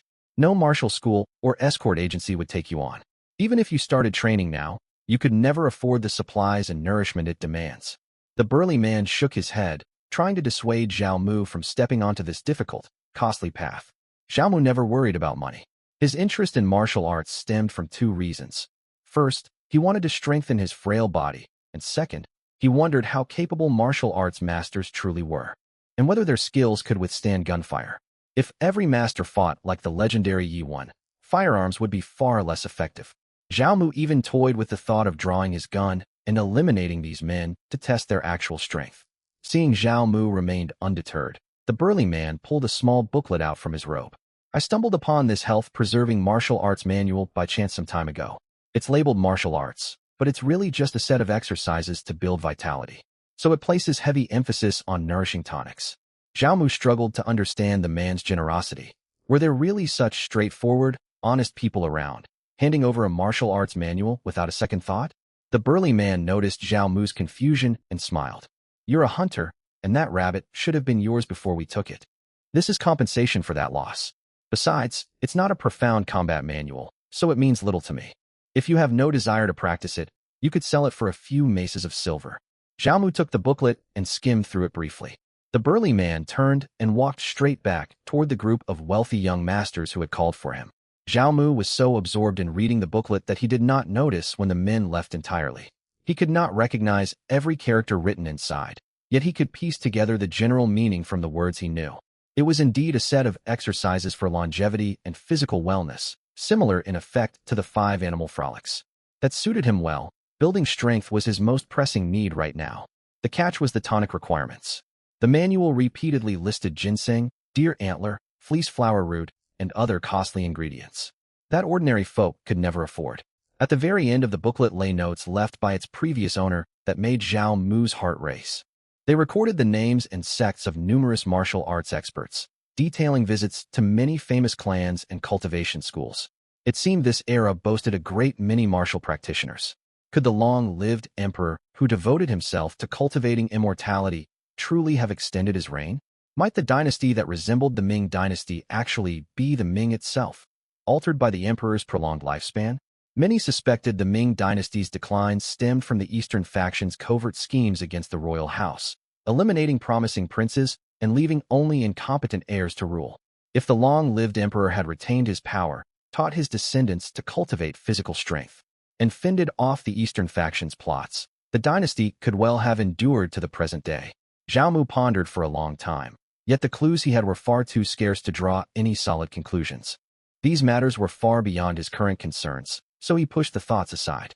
He had gathered enough medicinal herbs for the day and planned to head home to sort them out. The group of outsiders would likely depart by afternoon, leaving him free to hunt once more. Zhao Mu returned to the village entrance, where Zhao Shan stood with a crowd of young children waiting for him from afar. All the children stood on tiptoes, craning their necks, their little heads swaying back and forth like sunflowers, a comical sight to behold. At the sight of Zhao Mu, Zhao Shan's eyes lit up, and he shouted at the top of his lungs from a distance. "Third uncle!" The children swarmed forward, staring up at Zhao Mu eagerly. Zhao Shan in particular kept craning his neck to peek into his bamboo basket, curious what meat they would have for dinner that day. Zhao Mu patted his head. "I didn't catch any game this morning. I'll head up the mountain to hunt again this afternoon." Zhao Shan's face fell, but he forced a cheerful tone. "All right then, third uncle. Let me carry your basket home for you." The boy was quick to learn, yet his temperament was as simple and honest as his father's. Even knowing there would be no meat for the family meal, he still rushed to help Zhao Mu without hesitation. Zhao Mu smiled, reaching into his robe to pull out a pouch of tiny red berries. The berries were bright crimson, no bigger than date pits, and looked quite lovely. These are redstone fruits. They're very sweet and give you energy when you eat them. Share them with the other kids. On his way down the mountain, he had anticipated Zhao Shan's disappointment over returning empty-handed from hunting. So he gathered these wild berries specially. Redstone fruits grew only this season. They were bright, sweet, and packed with nutrients. Zhao Shan's spirits instantly lifted. Sweet fruit meant sugar, something rural children barely got to taste once a year, if at all. Now he held an entire pouch full of it. The other children stared longingly, some drooling openly. Zhao Mu shook his head at their desperate eagerness and turned to leave. Zhao Shan grabbed hold of his sleeve, refusing to let him go. "Third uncle, let me carry the basket for you." He snatched the woven pack and hurried home, leaving Zhao Mu stunned. Most children his age would forget all other responsibilities the second they spotted sweets. Yet Zhao Shan still remembered to offer help. This boy was truly worth caring for. The other children raced after Zhao Shan toward the Zhao residence, scrambling to offer their labor in hopes of getting a few more redstone fruits. Back home, Zhao Mu set down the bamboo basket and sent Zhao Shan away. The boy could barely contain his excitement anyway, and he quickly grabbed the pouch of berries and ran off with the other children. Once they were out of the yard, Zhao Shan glanced at the group's hungry stares and puffed out his chest proudly. "Third uncle gave these to me. You all have to line up to get one." The children fidgeted restlessly, yet dared not complain, queuing up obediently. When the line formed, every child held out cupped hands like beggars, crowding close to Zhao Shan. Zhao Shan popped one redstone fruit into his mouth first. A rich sweetness burst across his tongue, making his eyes light up with delight. It was delicious. He ate several more in quick succession. The runny-nosed boy at the front of the line could wait no longer and begged, "Brother Shan, just give me one, please." Zhao Shan suddenly felt reluctant to share. If he'd known how tasty they were, he never would have promised to pass them around. But he'd already spoken, and pride kept him from going back on his word. He reluctantly pulled out 5 berries, hesitated, and put 2 back, then another one, leaving only 2 to drop into the boy's palms. The runny-nosed boy did not complain, shoving them into his mouth at once, overjoyed. "It's so sweet." The rest of the children grew even more impatient, pressing forward. Zhao Shan handed out 2 berries to each child, then clutched the remaining half-pouch tightly to his chest, refusing to share any more no matter how much they pleaded. As the children begged around him, Zhao Shan spotted a figure waving at him from beneath a distant large tree. He recognized her, Li Xiuxiu, the girl who'd once sent others to attack his third uncle. Zhao Shan shot her a cold glance and ignored her entirely. Li Xiuxiu stood frozen beneath the tree, seething with anger. In the past, every member of the Zhao family had treated her with deference. To put it plainly, they would obey every word she said as if it were an imperial edict. Now the Zhao household would not even spare her a glance when they crossed paths. And even this small boy dared to show her a cold shoulder? Normally, Li Xiuxiu would never spare a glance at such an insignificant child. But she remembered her mother's words. Zhao Mu could now afford fine polished rice and wheat flour. If she could trick those provisions into her own hands, she could live a comfortable life like a landed gentleman's daughter and taste soft white steamed buns for herself.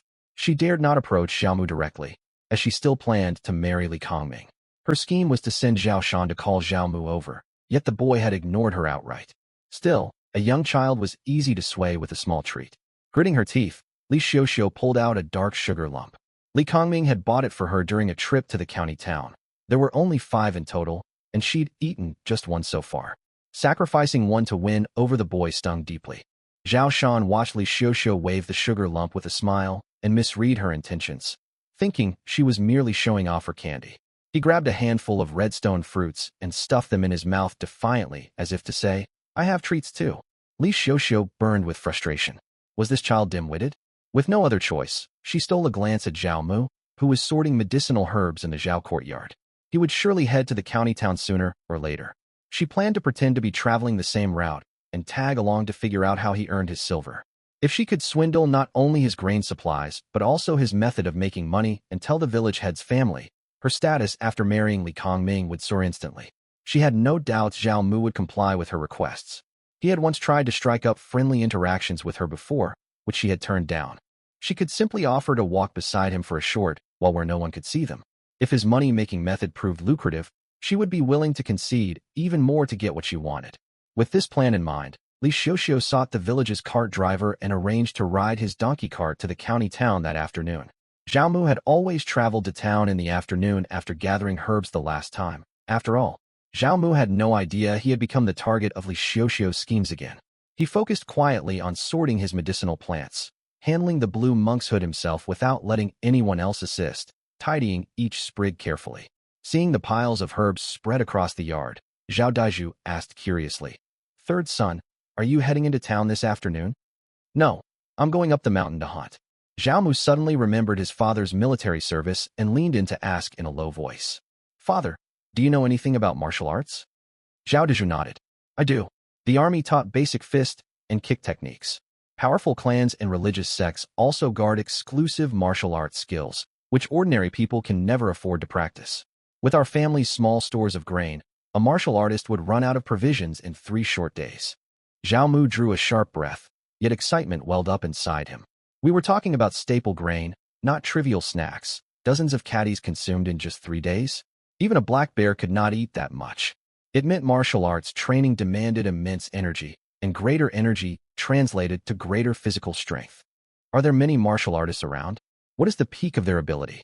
Could someone punch right through the stone millstone at our village? Zhao Mu asked eagerly. Zhao Daiju wore a stern expression. Have you been reading those fictional storybooks again? No person possesses such supernatural strength.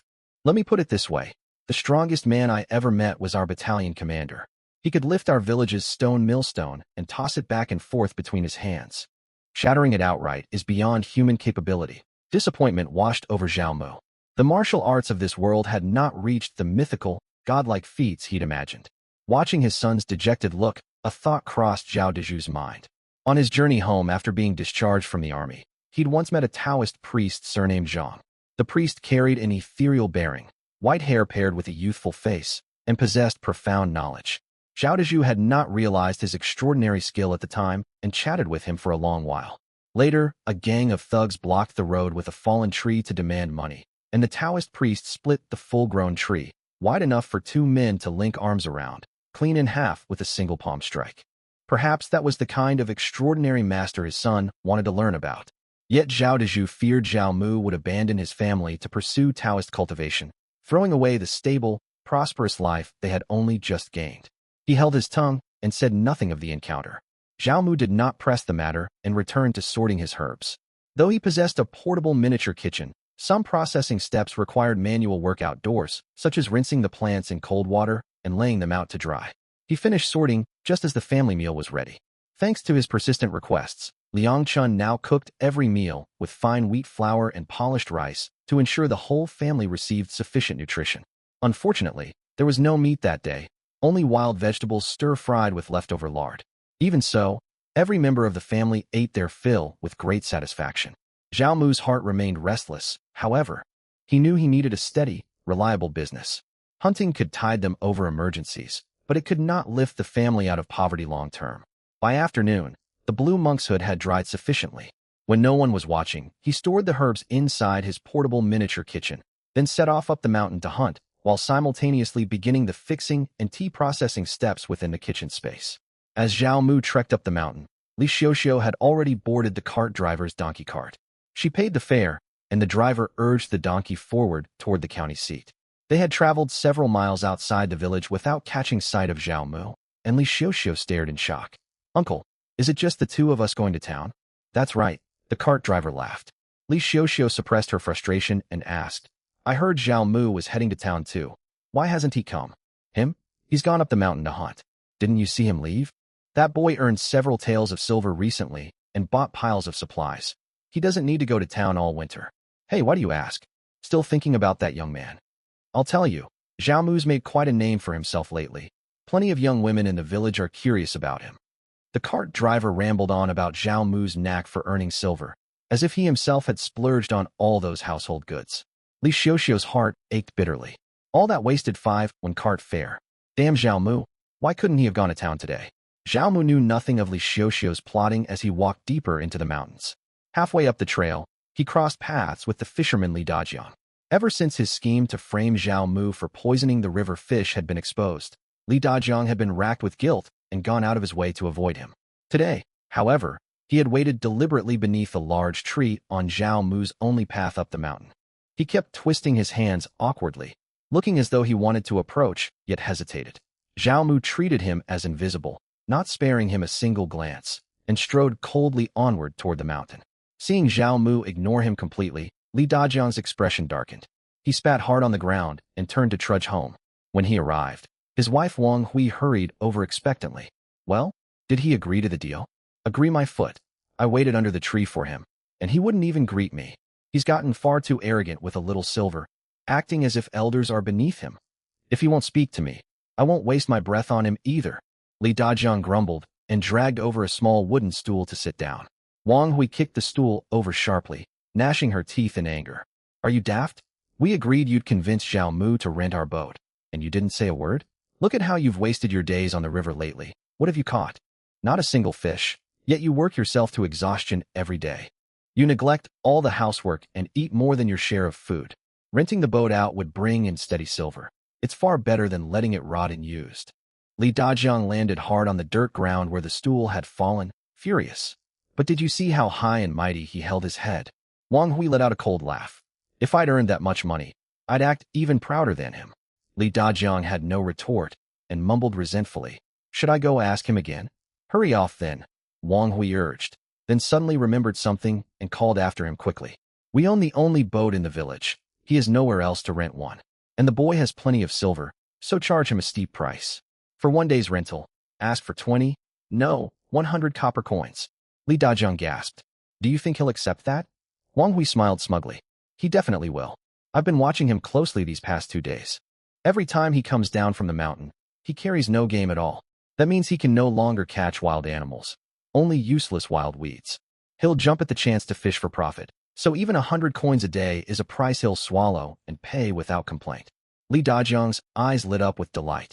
It turned out his wife had long since laid out a whole plan. Why hadn't she said so earlier?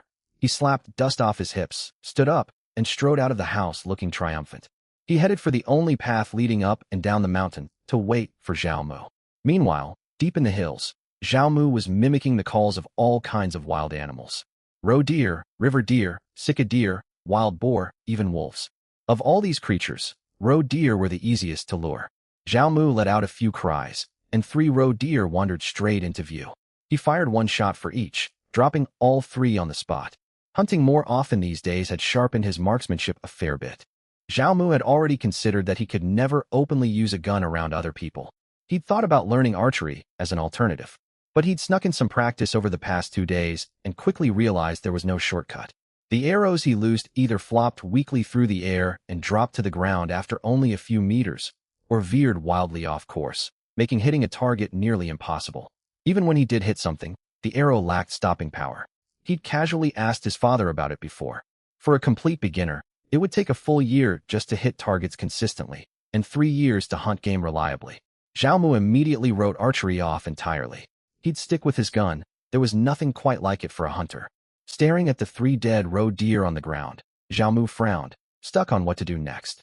Logically, he could pack up and head home right away. But walking down the mountain carrying 3 full roe deer would definitely spark suspicion among the villagers. If he kept hunting, there was nowhere to store the carcasses. A sudden idea popped into his head. He quickly opened his portable mini-storage kitchen space and tossed the roe deer inside. This feature was far more useful than he'd first thought. It worked as unlimited portable storage. Even better, he could use the kitchen's built-in facilities to skin and butcher the game, then store the cut meat in its refrigeration compartment. The meat stayed fresh without taking up any physical space, and cutting the carcasses also hid any bullet wounds from sight. With this safety net, Zhao Mu's confidence surged, and he ventured deeper to track more prey. Game was sparse near the mountain's outer edges, so he headed toward the summit to explore the remote depths of Green Dragon Ridge. To be cautious, he detoured to check the spot where he'd buried 3 bodies previously. The corpses were completely gone without a trace. That tiger must have been starving badly to drag all 3 away. Combined, the 3 bodies weighed at least 400 to 500 caddies, and the tiger had hauled them all off by itself. The thought made Zhao Mu far more wary of the big cat. Still, it was a relief the bodies were gone. Now no one in the village could pin any trouble on him over them. Shouldering his gun, he crept carefully deeper into the thick woods. Though he continued mimicking small animals' calls, he stayed extra alert this time. There was no telling what predators those small creature noises might draw. The deeper forest truly teemed with wildlife. Before long, he bagged 3 wild rabbits and 4 large wild geese. There were pheasants around too, but shooting at them was hardly worth the gunpowder. Besides, pheasant meat had little fat and tasted dry and bland. He hoped to find more worthwhile game. As Zhao Mu pondered his next move, a spotted flash darted through the trees in the distance. He nearly gasped. Could there be a leopard roaming these mountains? Taking a closer look, he realized it was only a sika deer. Deer were incredibly valuable game. People in ancient times prized fresh deer blood for nourishment. This single deer would fetch a hefty sum if sold. Even if he kept it for his own family, it would be invaluable. He planned to start physical training soon, and the nutrient-rich deer blood would perfectly replenish his energy expenditure. Zhao Mu immediately gave chase after the sika deer. After running a short distance, he spotted a full-grown male buck. Sensing Zhao Mu closing in, the deer lowered its head, pointing its sharp antlers straight at him as a warning, ready to charge if he did not retreat. Bang! The gunshot rang out, and the sika deer collapsed in a pool of blood. No matter how strong your charge is, you can't outrun a bullet. Zhao Mu murmured with a faint smile. He stepped forward, moved the deer into his portable kitchen space, drained its blood, skinned the hide, and carved up the meat. The blood was precious nourishment he planned to save to nourish every member of his family later. After taking the deer, Zhao Mu decided he'd hunted enough for the day. There was still a long walk down the mountain ahead of him. Slinging his gun over one shoulder, he circled around and headed downhill, still calling out animal cries as he walked. Sure enough, 2 lynxes crossed his path. They were roughly the size of small roe deer, covered in thick lush fur and fiercely temperamental. Their meat was mediocre, but their pelts were worth a great deal of silver. The 2 lynxes appeared lost and agitated, wandering aimlessly in search of their den. Zhao Mu did not give them a chance to flee. 2 quick shots brought them down, and he happily stowed them in his portable kitchen to be cleaned and processed. By the time he reached the mountain foot, he encountered no more wildlife. Still, today's trip was an enormous harvest. He placed 3 or 4 rabbits and wild geese into his bamboo basket, leaving all the rest stored safely inside his hidden kitchen space to avoid stirring envy and suspicion from villagers. As soon as he stepped off the mountain trail, he spotted Li Dajiang standing right in the same spot waiting for him again. Zhao Mu frowned inwardly. What was wrong with this man? Was he being followed? Had Li Dajiang seen something he shouldn't have? While he puzzled over it, Li Dajiang strode over of his own accord and spoke bluntly. Zhao Mu, I've thought things through. I'll let bygones be bygones about you humiliating me in front of everyone before. I can still rent the boat to you, but the rental fee will have to go up.